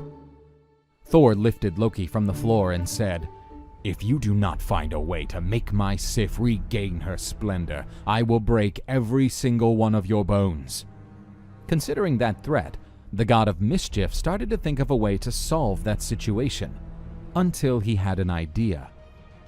So he departed towards Svartalheim, the dwarf land. He was aware that the skillful dwarves were able to do anything, but before that, he would have to convince them.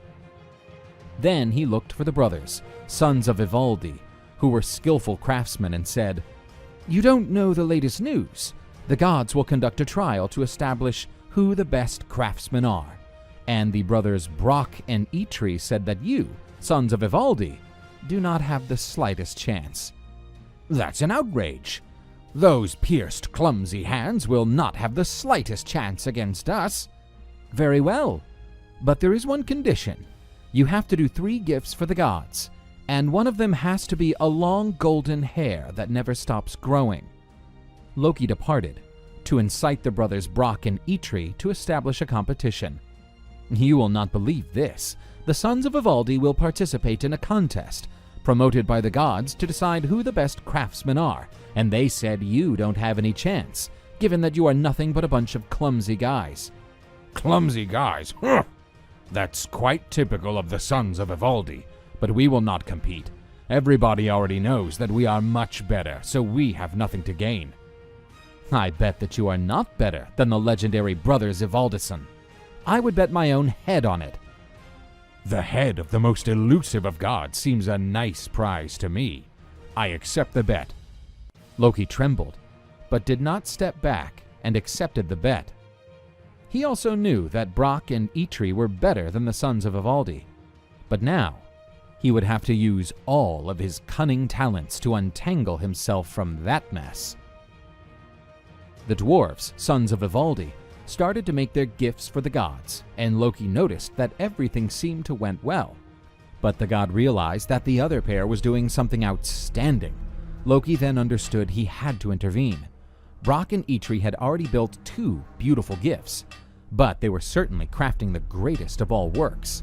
It was a powerful hammer. To achieve perfection, the dwarves had to keep the forge at an ideal temperature, not a degree more or less.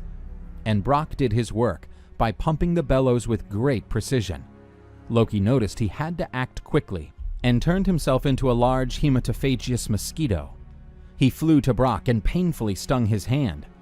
The dwarf withstood the pain and continued his work. Then Loki attacked with an even stronger sting in his neck. The dwarf unleashed painful cries but resisted. The god then decided to attack the dwarf's eyes. He closed his eyes, and the eyelids were attacked. The agony was unbearable, and the dwarf stopped pumping the bellows. Due to the temperature change, the hammer's handle broke. Loki considered his mission accomplished and went away. The time for the great clash had arrived, and the dwarves, sons of Ivaldi, presented their gifts to the gods. The goddess Sif, wife of Thor, was gifted with new hair made of gold. Seeing the goddess with her splendor back, Loki felt some relief. Odin was gifted a beautiful and powerful spear, capable of piercing anything, and every oath made under that spear would be unbreakable. Frey was given a huge boat, which could be folded so many times to the point where it could fit into a pocket. Those were 3 impressive gifts, much to Loki's relief. The turn of Brock and Eitri had come. The latter still had puffy eyes because of the sting. He gave bracelets made of Draupnir gold to Odin, a material from which, every 8 nights, new bracelets would fall from it like drops. These could serve as honorary ornaments, or a way to increase wealth. Frey was given a huge boar with golden fur, which could be mounted. The creature could fly and never be tired, and his shine drove the darkness away. And Thor's time finally arrived, and he was given a hammer. "This is a beautiful hammer, but its handle is too short. I understand your disappointment, but don't judge this hammer by its handle. Its name is Mjolnir. It is indestructible, and its power is almost indescribable. When thrown, it never misses its target and always comes back to its owner." "Such a marvelous piece! With this powerful hammer, no giant will be a match for me." Odin, Thor, and Frey agreed that, from all those gifts, the Mjolnir hammer was certainly the best. Despite all the tricks, Loki's plan collapsed, and now his head was demanded as a prize. "Ha ha ha ha! Now I want your head," Brokey said, already sharpening his axe. But Loki had one last play. "You can sever my head, as long as you do not damage a single piece of my neck. The agreement says that you can only have my head." "You cheater! How will I get your head without damaging the neck?" Then Odin intervened. "If people paid more attention to the words used, they would never negotiate with the cunning Loki, the trickster god." Brokey, to punish Loki, sewed his mouth so that he would never deceive anyone again for a long time. But at least the cheater kept his head on his neck. And the gods of Asgard received magnificent artifacts.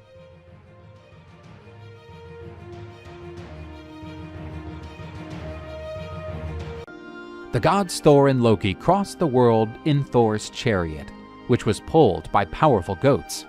The gods had left for the kingdom of the giants, looking for taking part in new adventures. Before that, they stopped in a humble house, where the gods wanted to stay for the night. The gods were warmly welcomed by the villagers, but being poor, they had nothing to offer as food. Thor told them not to worry, because he would provide a bountiful meal. The god himself slaughtered his own goats and had their meat prepared for a meal that would honor any god. The god of thunder offered food to the dwellers who welcomed him, and then he said, "You can eat as much as you want. I only ask you to leave the bones unscathed." While everyone ate the delicious goat meat, Loki decided to do one of his pranks.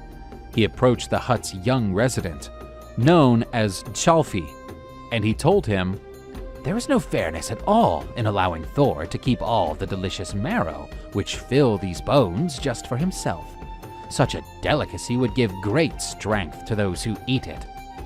The boy now wanted to try it. He waited until everyone was asleep and broke one of the bones to taste the marrow. The bones were then thrown over the skin of the slaughtered goats.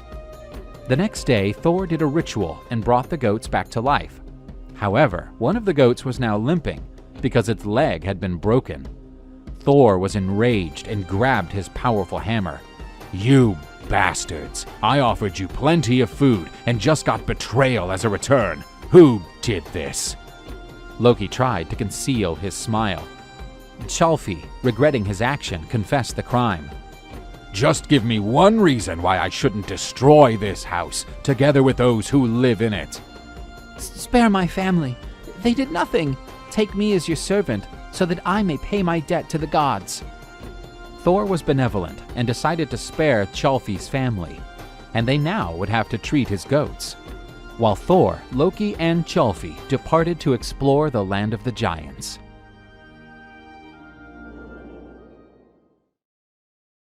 Thor, Loki, and his new servant Tjalfi roamed through the inhospitable kingdom of Jotunheimr, the land of the giants.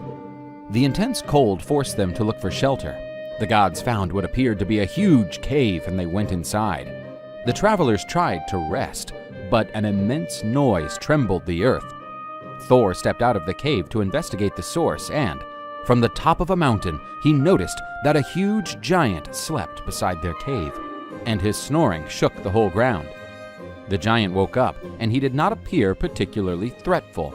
Thor realized that the giant wore only one glove, while the other was actually the cave they were sheltered. The giant tried to pull on his glove, and Loki and Tjalfi fell from it. The huge giant introduced himself to the travelers. I'm Skirmir, and if you wish, I can serve as your guide, while also carrying all your luggage. The gods accepted the offer. After all, they did not know the region that well, and having the opportunity not to carry their own goods would certainly be a great relief. Skirmir put everything inside his own bag and initiated the journey. The giant was now tired and decided to take a nap. Night came and the travelers started to feel hungry. They tried to open the sleeping giant's bag but failed. Unable to wake the giant, Thor, angered with hunger, grabbed his hammer and struck the giant's head with fierceness. After the blow, the sleepy giant said, "A leaf must have fallen on the top of my head. Well, it was nothing anyway," and went back to sleep. Dawn was around the corner, and the hungry travelers waited for the giant to wake up to finally eat their breakfast. But Skirmir was still asleep. The angered Thor hammered the giant's head with all his might. Such a blow could destroy any giant's head, but Skirmir just woke up as if he had been bothered by an insect. Thor was amazed by the giant's endurance. No way a creature could withstand such a blow. After waking up, the giant said, "Your destination is right there, where Utgaror is located, the place of my giant friends. There they call me soft and weak. I think it's now time for us to go." Thor and his fellows went to the giant's palace. The god was a little worried. If Skirmir was the little one, what would he find in Utgaror, the domain of the king of the giants? Thor, his servant Tjalfi, and Loki were all exploring the kingdom of the giants, and they finally arrived at the enormous castle of Utgaror. The Aesir gods entered the palace and encountered the huge giants who lived there. The one who stood out the most welcomed them.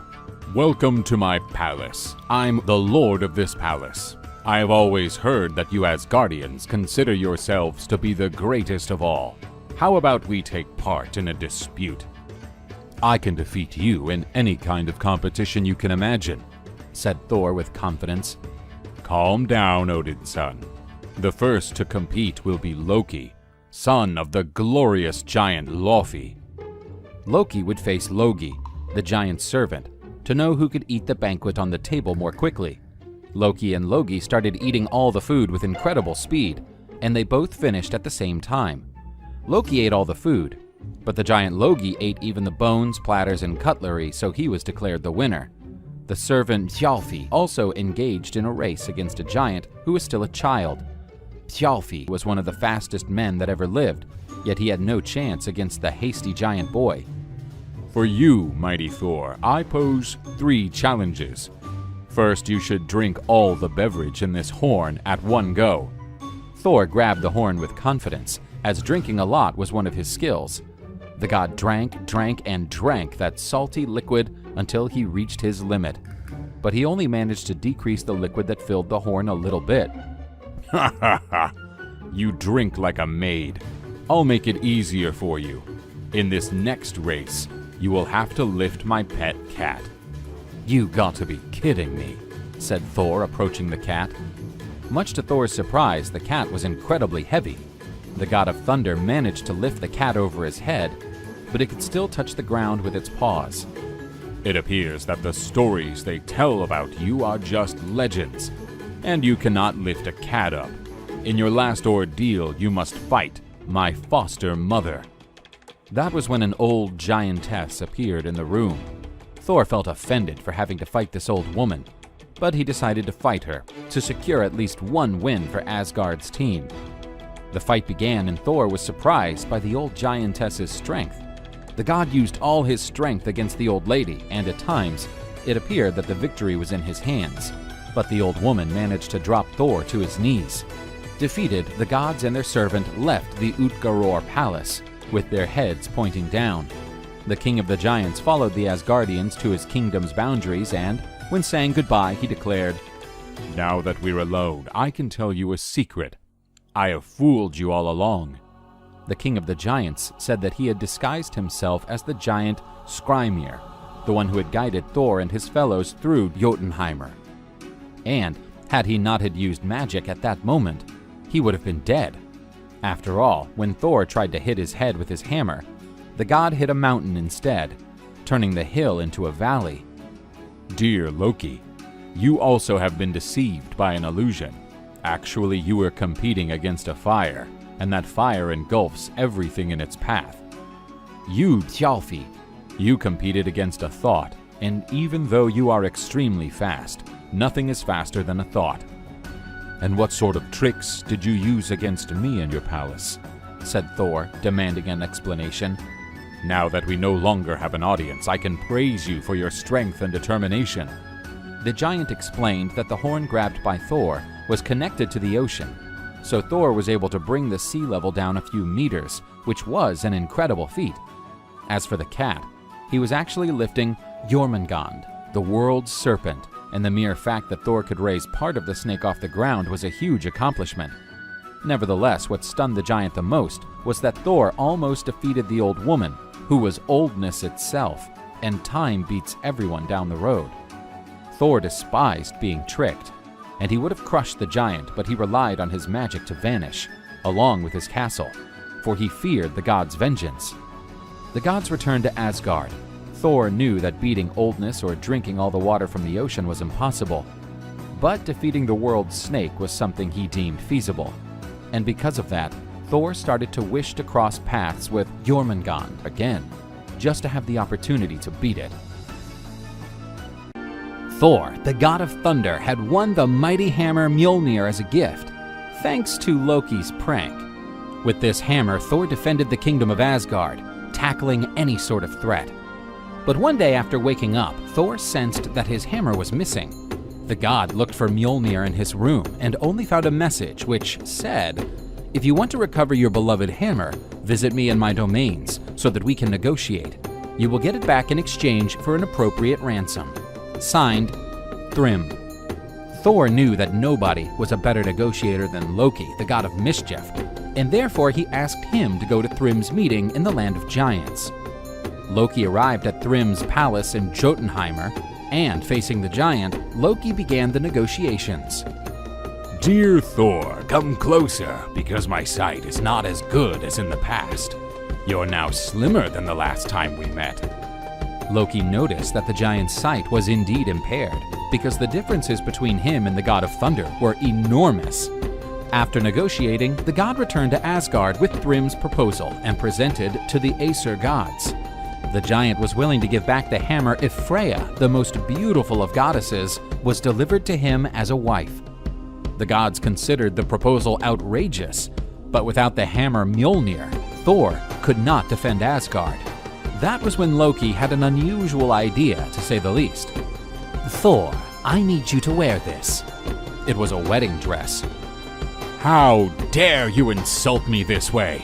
Calm down, calm down. I will explain my plan later. Loki knew that the giant's sight was as good as a mole's, and so he wanted to take Thor to Thrym's palace disguised as the goddess Freya. Thor, without another alternative, dressed as a bride and went with Loki, also disguised as a servant of goddess Freya. When they arrived in Jotunheim, the ladies were very well received. Welcome to my palace. I prepared a banquet in honor of the beautiful goddess. The giant would have to be deeply short-sighted, to the point of confusing the bulky god, dressed as a bride, with a beautiful maiden. Soon after taking his seat at the banquet table, Thor began to voraciously devour everything in front of him. Wow, such a voracious appetite you have, my new wife. I have never seen a goddess as gluttonous as you are. Then Loki said, I think she wants to finish the banquet as soon as possible, so that you can consummate your union. Thor furiously looked at Loki, who appeared to find the situation quite whimsical. Let's do it then. Bring the hammer, and we will seal this agreement and get things settled. One of the giant's lackeys brought the hammer and placed it in front of the bride. Thor grabbed the hammer, and so he could finally unleash all of his rage. The god of thunder smashed all the giant's lackeys with his hammer, and Thrym had his head open like a melon. Let's go home, Loki. I can't wait to get this damn dress off of me. Don't you know that a good widow must wear black? With the return of Thor and his hammer Mjolnir, the kingdom of Asgard was safe again, and the gods never stopped to have fun at the Valhalla banquets, telling the story of when Thor dressed like a bride.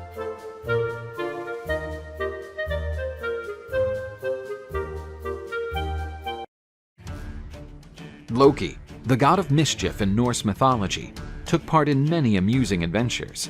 But he also had an evil side, and from his seeds were born the creatures responsible for the ruin of the Aesir gods. He had a faithful wife named Sigyn. With her, he had 2 sons, Narvi and Vali. Another famous son of Loki was Sleipnir, Odin's glorious 8-legged horse, conceived in an exotic story, to say the least.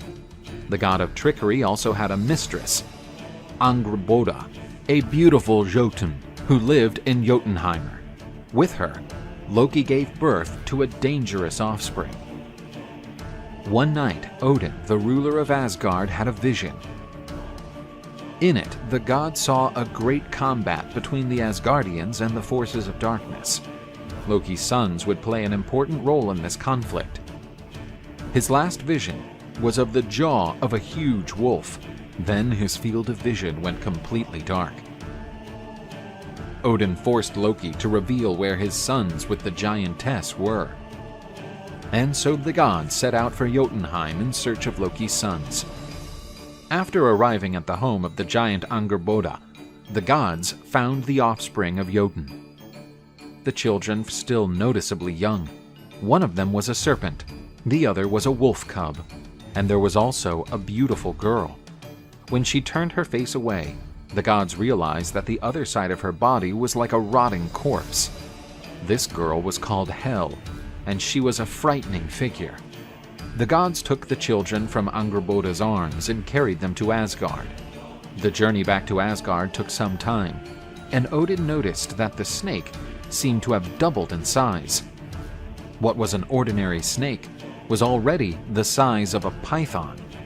Odin realized that the snake would not stop growing and would become extremely dangerous, so he threw the snake into the great sea that surrounds Midgard.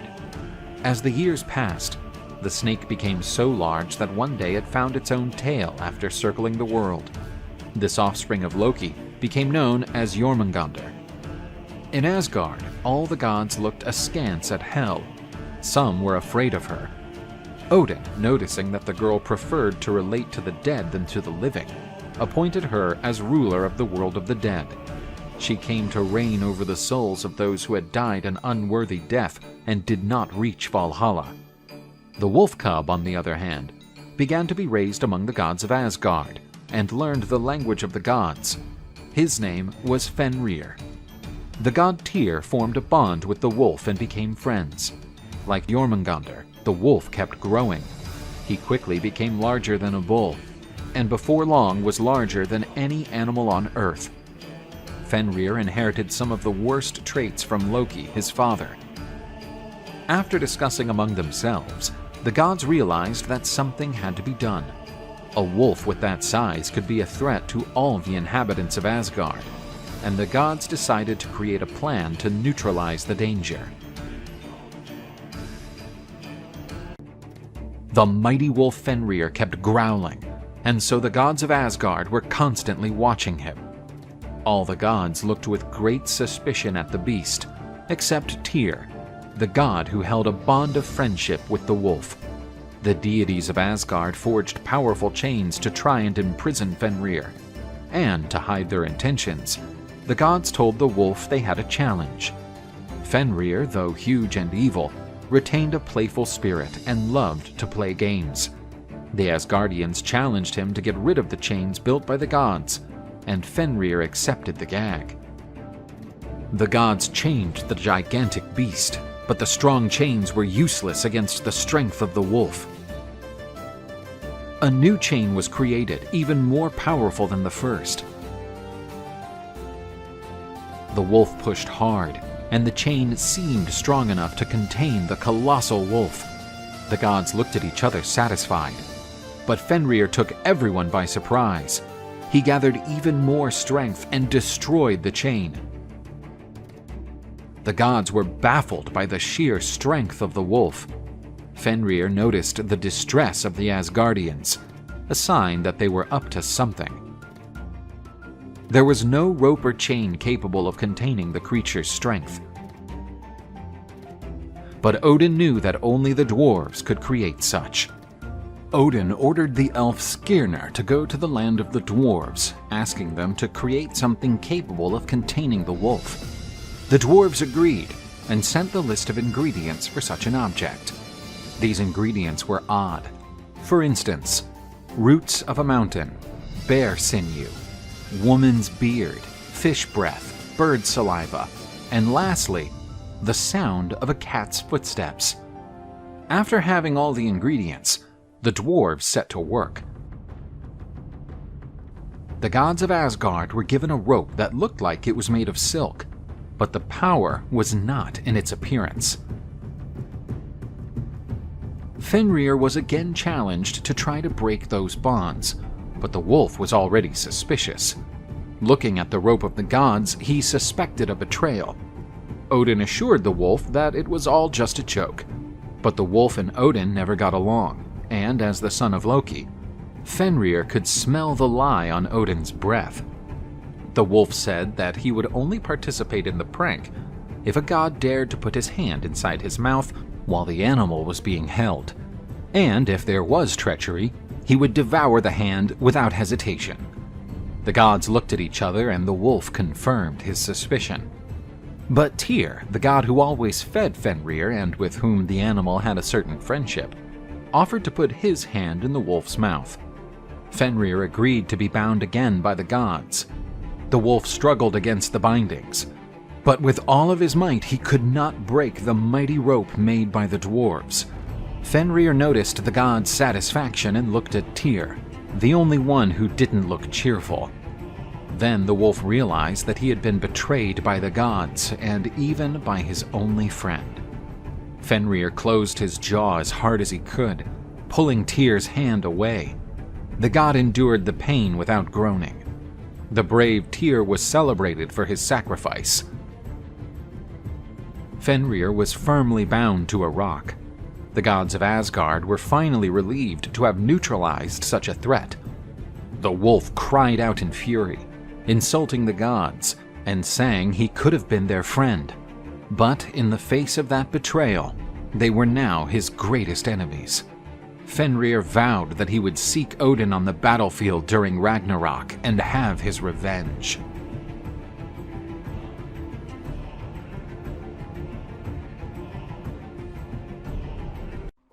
The gods of Asgard had traveled to visit the place of Aegir, a sea deity much worshipped by sailors. The banquets in his place were legendary, as a formidable mead was served. But Aegir was in no mood to organize a great feast for the gods. He made up an excuse.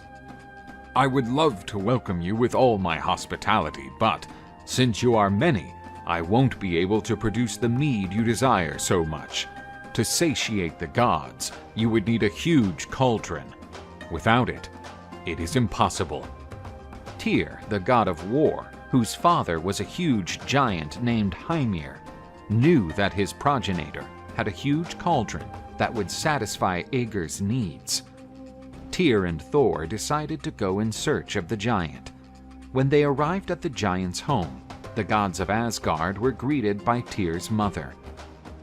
The god asked his mother to lend him the huge cauldron, but she replied that Tyr should please Hymir, as it would be the easiest way to get what he wanted. The giant Hymir invited the gods to a meal. Thor was famous for being a great glutton and confirmed his reputation by devouring a whole ox. Faced with this, the giant said, I'm going out to fish for some whales. I don't want to be known as a host who failed to feed his guests. Thor wanted to go with the giant on his fishing trip, but Hymir didn't care. This is not a job for the tiny residents of Asgard. The god of thunder felt challenged and claimed that he was a better fisherman than anyone else. The giant pushed a boat into the water and they set out to fish. The gods headed out to the open sea in search of larger prey. Hymir quickly caught something, and considering the strength required, the giant thought it would be something exceptionally large. A large whale jumped out of the water with the hook in its mouth, and the giant challenged Thor to catch something bigger. But Thor replied that he could fish for something even bigger, and paddled off into deeper water. You are crazy, Asgardian. This is the territory of Jormungandr, the serpent of the world. Despite Hymir's warning, Thor was not afraid and used a bull's head as bait to start his fishing trip. The god felt he had caught something big, and the boat began to be pulled by the creature. The gigantic serpent emerged, as Thor had succeeded in capturing Jormungandr. Desperate, Hymir shouted for Thor to cut the fishing line. Otherwise, they would be taken to the bottom of the ocean. But Thor had already met Jormungandr once, when he visited the palace of Utgard. Thor was defeated, but he had sworn to himself that he would eventually defeat the colossal serpent. The fight between the god and the serpent continued, and Hymir feared that they would be taken to the bottom of the ocean. Thor tried to bring the creature within reach of his hammer. Just as the god was about to strike the beast, Hymir cut the fishing line, and Jormungandr escaped at the last moment. Thor was furious and would have smashed Hymir's head in had he not fathered Tyr. After all, they still needed the cauldron. After filling their stomachs with whale meat, the gods set off with the cauldron. With the cauldron, Aegir made plenty of mead for the gods, who had a great time during their stay in the sea god's palace.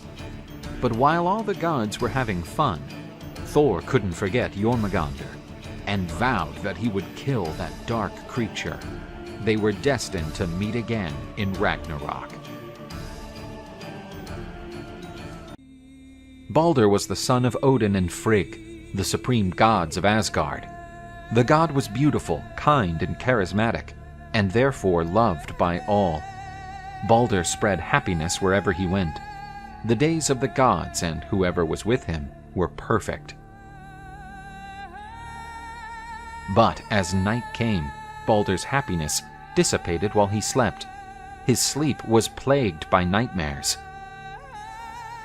His beloved wife Nanna comforted him when he awoke frightened. No god knew the meaning of his nightmares. The wise Odin knew that, in the realm of Hell, the place where the souls of the dead who did not die an honorable death on the battlefield went, there was an oracle capable of deciphering those nightmares. Odin, disguised as a wanderer, went to the realm of the dead. After using the runes, the oracle answered, "Helheim is preparing to receive Balder. When sorrow ravages Asgard here in the realm of Hell, there will only be joy with the arrival of the spirit of the kindly Balder." Saddened, Odin returned to Asgard and told Frigg the sad fate of his beloved son. Frigg was determined to prevent Balder's fate. Knowing that Balder was loved by all, the goddess demanded that everyone swear to never hurt Balder, and so nothing could hurt the god. Even objects, plants, diseases, and weapons were pledged not to harm Balder. Loki, the god of trickery, was envious and jealous of Balder, but even he was compelled to take the oath. And so Balder became invulnerable to everything. The god was safe. Balder's invulnerability was cause for a joke among the gods. They threw objects at Balder, but everything was deflected. Thor hit him with his powerful hammer, but Balder felt nothing, and everyone in Asgard was happy to know that the beloved god was protected. Everyone except Loki, who was determined to find a vulnerability in Balder. One day, in hiding, he overheard a conversation from the goddess Frigg, who told a friend that she had managed to get everyone to take the oath. Everyone except the mistletoe, a totally harmless plant. But in Loki's evil mind, the mistletoe was not so harmless. After collecting some mistletoe, he addressed the gods, who were still having fun trying to attack Balder. Only the blind god Hod felt sad that he was excluded from the fun. How could he throw something at Balder when he didn't even know where he was? The ingenious Loki created a dart made of mistletoe and addressed Hod, telling him that he shouldn't let his blindness stop him from playing. Loki turned invisible and guided Hod to where the other gods were. Balder was happy to know that Hod would also participate in the game. Helped by Loki, he threw the mistletoe dart with all his might at Balder. Hod expected to hear the laughter of the gods, but a great silence fell over the place. Balder had been mortally wounded.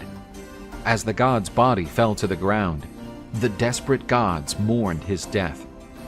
And, as was prophesied, the world of the living was plagued by sadness after the departure of the beautiful and beloved Balder.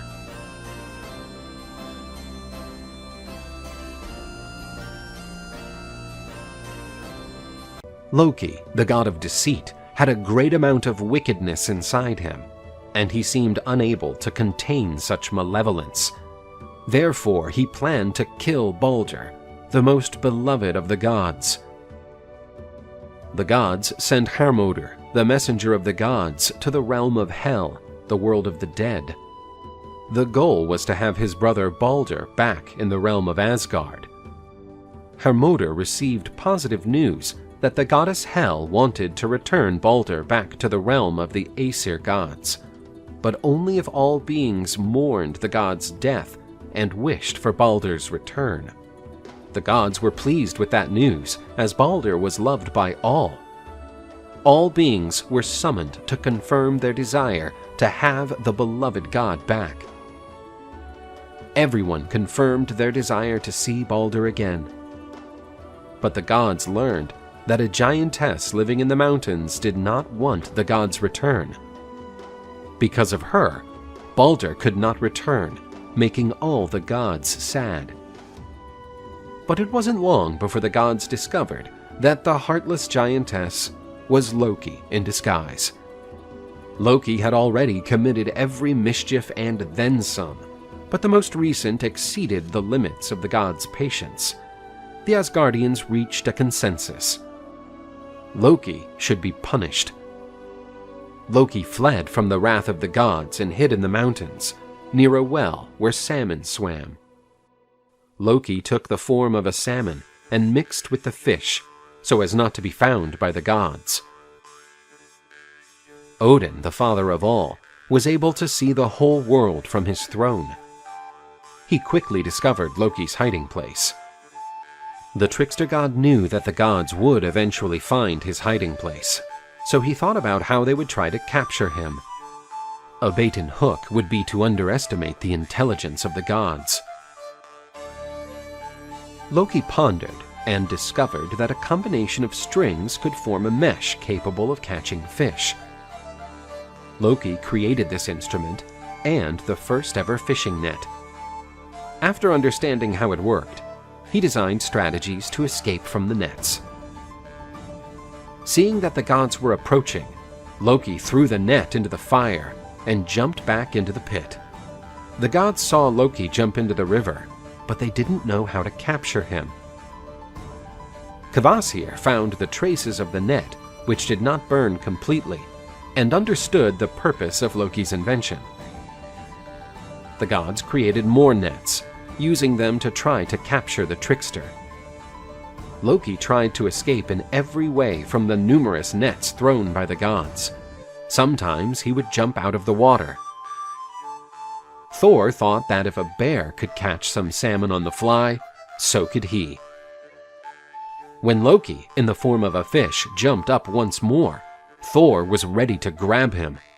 Loki was snatched by Thor and dragged by the gods to a cave, where he would receive his deserved punishment. He was bound and imprisoned by the viscera and sinews of his own son. The gods wished to kill the god because of what he had done to Balder, but Loki had made a blood pact with Odin. Despite their different origins, they were like brothers. Odin could not allow the extermination of Loki.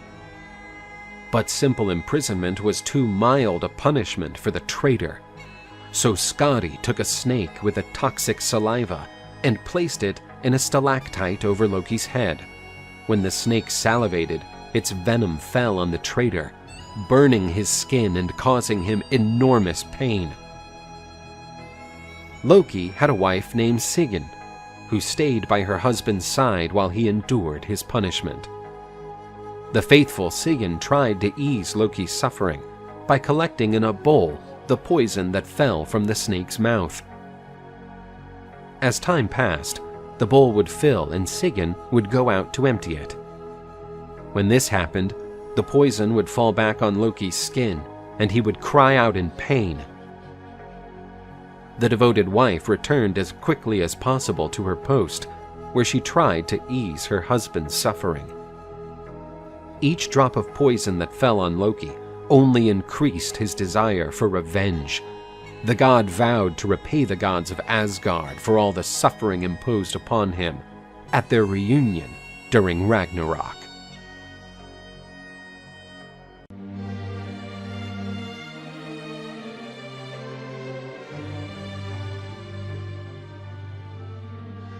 In Midgard lived the men descended from Ask and Embla, the first human couple created by the gods.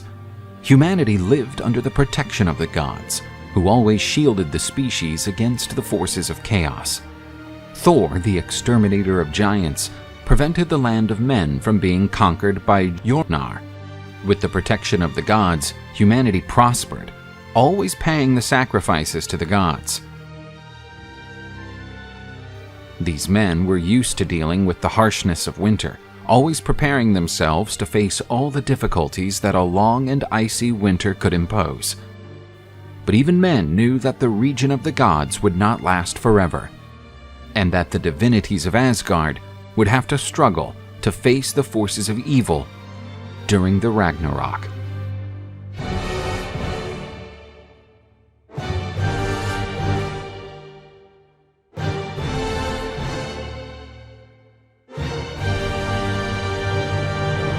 In Midgard, the summer was coming to an end. Everything indicated that men would have a huge harvest ahead.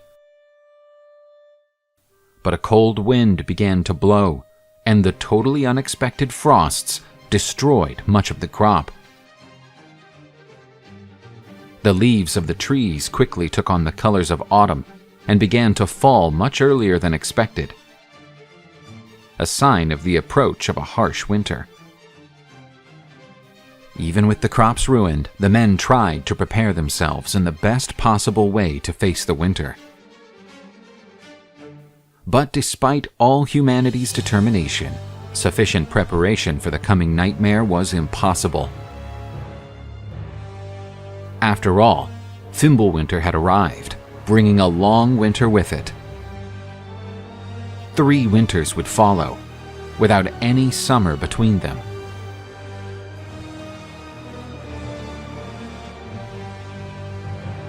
Men and their farm animals took refuge from the intense cold in their shelter, where they tried to survive in the freezing cold. The nights seemed longer and longer. Every night men feared that the sun would never rise again. Their food stocks ran out, and, forced by hunger, they had to eat all the chickens that gave them eggs, and even their pets. Those who risked facing the cold, looking for an animal to slaughter, became easy prey for the pack of Fenrir's children. The men started to fight among themselves for the few existing resources. Brother fought against brother. Children challenged fathers. Chaos settled among men. The hatchets of war were always drenched in blood. The lack of food forced many people into cannibalism. The few remaining human beings were quickly falling apart. In Asgard, the Aesir gods noticed the signs that the ultimate combat between the gods and the forces of chaos was approaching.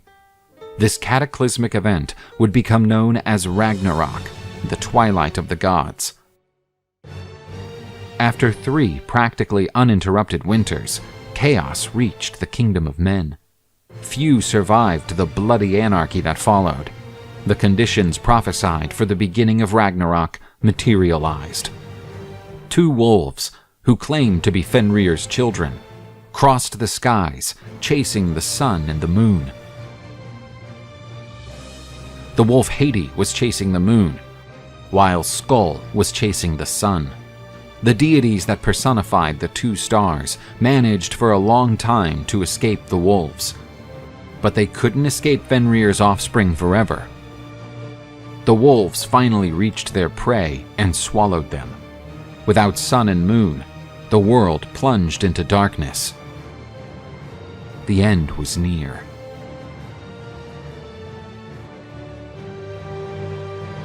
Great earthquakes shook Yggdrasil, the tree of the world. Cracks opened in the ground, and mountains collapsed. The rock where the powerful wolf Fenrir was washed away. The giant wolf was finally free, thirsting for revenge. Jormungandr, the snake of the world, moved in the waters, causing huge waves. These tsunamis devastated the few coastal cities that still resisted. The colossal serpent unleashed its terrible poison by contaminating the waters. From the smallest living beings like the plankton to the largest whales, all died intoxicated by the terrible serpent. Loki, who was imprisoned and subjected to terrible torment, was freed from his bonds. Like his son Fenrir, Loki had only one wish in his heart: to destroy the gods of Asgard. The god of lies descended to Helheim, the kingdom where the souls of those who died an unworthy death would go. There, Hel was sovereign. The queen of the world of the dead handed over the command of an army of the undead to her father. This army was composed of the corpses of those who died a shameful death. These Nordic zombies were eager to achieve the glory they did not achieve while they were alive. Nidogr, the dragon who gnawed at the roots of the tree of the world, dug a huge tunnel through which the armies of the dead would march to the land of men. Great flames of fire signaled that the army of Muspelheim was on the march. The giants of the Flaming Lands were led by Surtur the Black. The huge giant burned everything that was in his way, using his flaming sword. The ice giants of Jotunheimer embarked on ships towards Vigrid, the chosen place to be the battlefield between gods and forces of chaos. Heimdall, the herald of the gods, had no more doubts. Ragnarok had begun.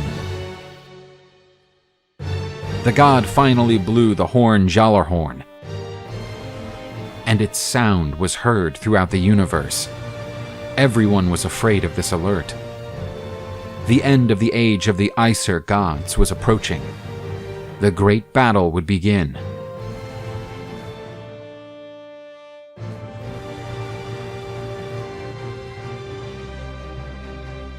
Heimdall's horn announced that the day of the final battle had finally arrived.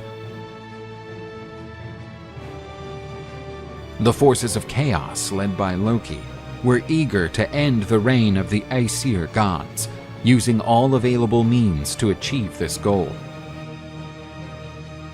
The gods of Asgard knew that the great battle was inevitable. For millennia they prepared for the great day. The gates of Valhalla opened, and thousands of warriors left the great hall, and formed the great army of Odin. This army was formed by the bravest warriors who, during their lives, fought bravely on the battlefield. These were taken by the Valkyries to the halls of Valhalla, where they waited for the opportunity to show again all their courage, fighting alongside the gods during the Ragnarok. All the gods capable of wielding a weapon joined the combatants.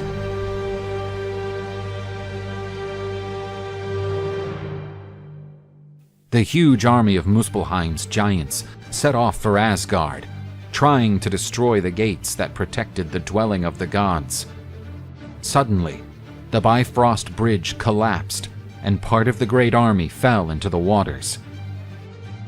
The Asgardians celebrated while the giants drowned in the river. But the gods knew that their destiny was not to hide behind the powerful walls made by the giant builder. Their destiny was to face with honor the forces of darkness in an open field. Odin, riding his glorious 8-legged horse, gave orders to start the attack. The army of the gods advanced against its enemies. When the armies clashed, the impact was so powerful that it made Yggdrasil, the tree of the worlds, tremble. Thor, the champion of the gods, wanted to crush the heads of thousands of giants and slaughter hundreds of enemies at a time. The ice giants were led by Hrym in the final battle, facing with great courage the hordes of Odin. Loki guided Hel's armies of the undead, composed of those who died an unworthy death. Freyr, the god Vanir, fought bravely, riding his golden boar next to the Asgardians. The brave god attacked Surtur, the powerful leader of the fire giants of Muspelheim. Freyr gave everything he had, but it wasn't enough to defeat Surtur, who shot down the Vanir god with his flaming sword. Before dying, Freyr repented for giving his magic sword to Skirnir. With it, everything could have been different. Freyr was the first of the gods to fall on the battlefield, and many others would follow him.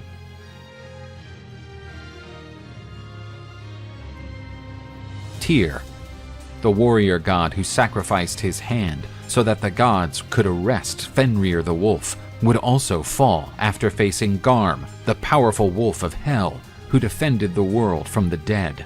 But before his death, Tyr still managed to stick his sword into the heart of the infernal beast. The battlefield shook when Jormungandr, the world serpent, presented itself for battle.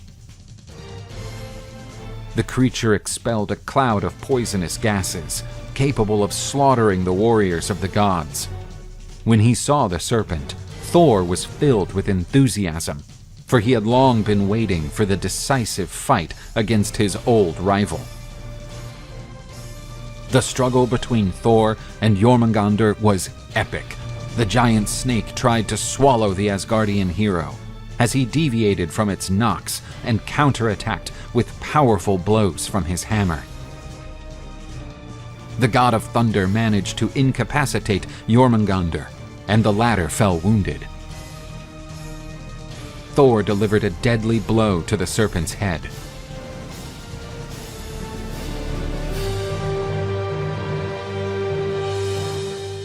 The gods and warriors of Asgard vibrated with the victory of their champion. However, Thor's blow was so strong that Jormungandr's pockets of poison broke, spreading a poisonous cloud around Thor. Thor bent to his knees and fell dead. Without their great champion, the battle against the forces of chaos became even more difficult for the gods. Fenrir, the huge wolf son of Loki, devoured all those who opposed him. But what he most desired was to find Odin, his mortal enemy. The supreme god of Asgard knew that his destiny was to fight the dreaded wolf son of Loki, and didn't run away from the clash. Odin spore Sleipnir and advanced against Fenrir, but Odin's fate was not to come out of this dispute alive. Fenrir opened his huge mouth and devoured the father of all. The gigantic wolf humiliated the gods after his victory against the wisest deity.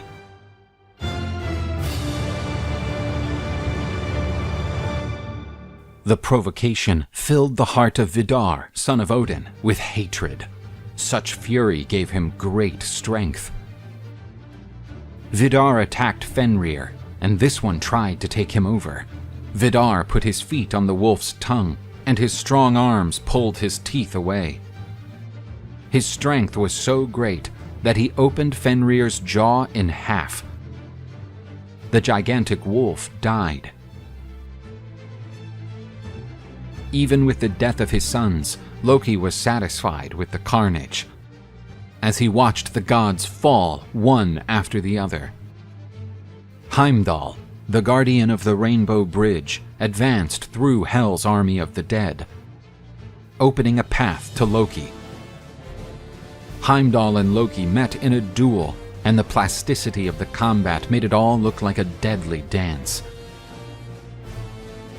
Loki and Heimdall struck each other several times. The duel did not have a winner, because both died. The giant Surtur set fire to the world with his sword, and the flames swallowed everything. There were no fighters left on the side of the living, nor the side of the dead. Only ashes on the earth. The flames reached Asgard and threw their palaces into rivers of fire. The level of the ocean waters rose to form a huge flood. There was nothing left on Earth. The era of the Aesir gods was over.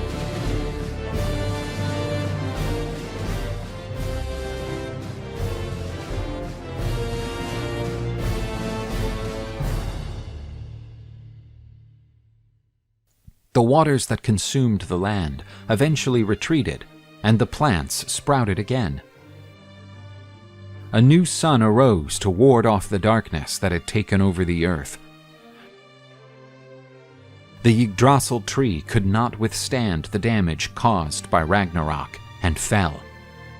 But inside the great ash tree there was a secret surprise. The gods had hidden a couple of mortals, so that the human race could resist the events of Ragnarok. Their names were Leif and Leifsbrasir. Through the love of this couple, the world was again repopulated.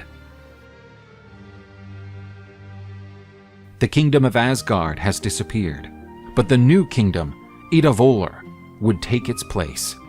The 6 gods took their places in Idavolur, the sons of Odin, Vidar, who killed Fenrir, and his brother Vali.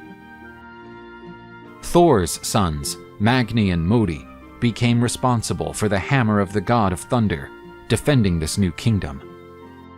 In the world of the dead, Balder, the dearest of the gods, together with Hod, rose to occupy the last places.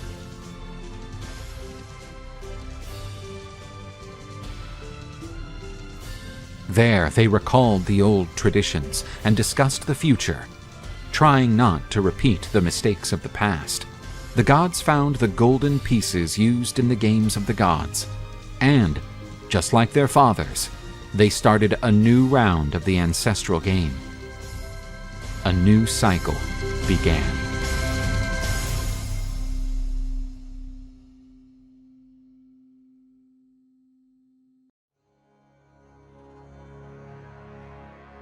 Asgard was home to the major gods of Norse mythology, known as the Aesir.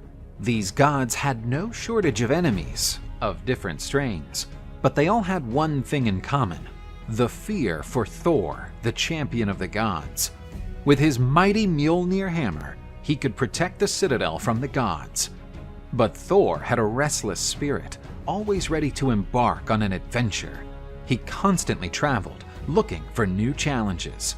During Thor's absence, Asgard was vulnerable to its enemies. At a meeting, the gods decided that a powerful wall would have to be built for protection purposes. But some gods argued that building such a wall would take years.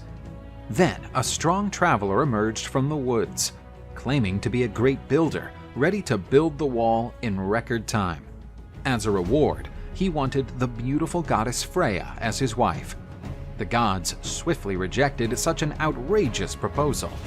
But the much clever Loki noticed that the builder's proposal wasn't that bad. "You shall think with me, friends. He says he can build this massive wall in just a year, which is impossible. Put it this way, if he doesn't finish the wall within that time frame, he'll get nothing. Well, the task is unsurmountable. When time runs out, he will have built a fair share of the wall, and it will be up to us only to finish what is missing. We will be saving a great deal of effort." The gods looked at each other and agreed. It was a good idea. Now convinced, the gods presented the builder with that proposal. He was deeply pleased and left to get his tools. The builder started his work. He was quite strong and managed to stack the stones easily. He also had the help of a powerful horse, who brought him the stones from distant quarries.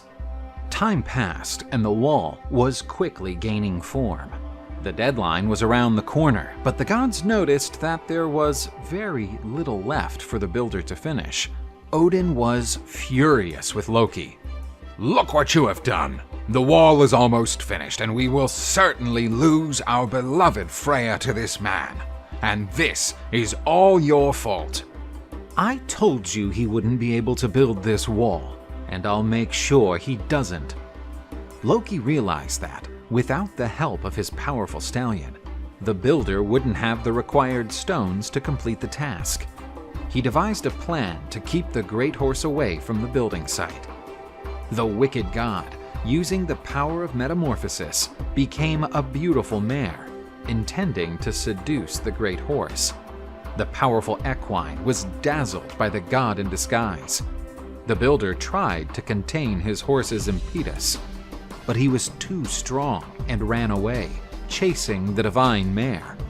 The desperate Loki ran as fast as he could and disappeared on the horizon, with the stallion on his trail. The builder, without the help of his horse, failed to finish his work on time and rebelled against the gods.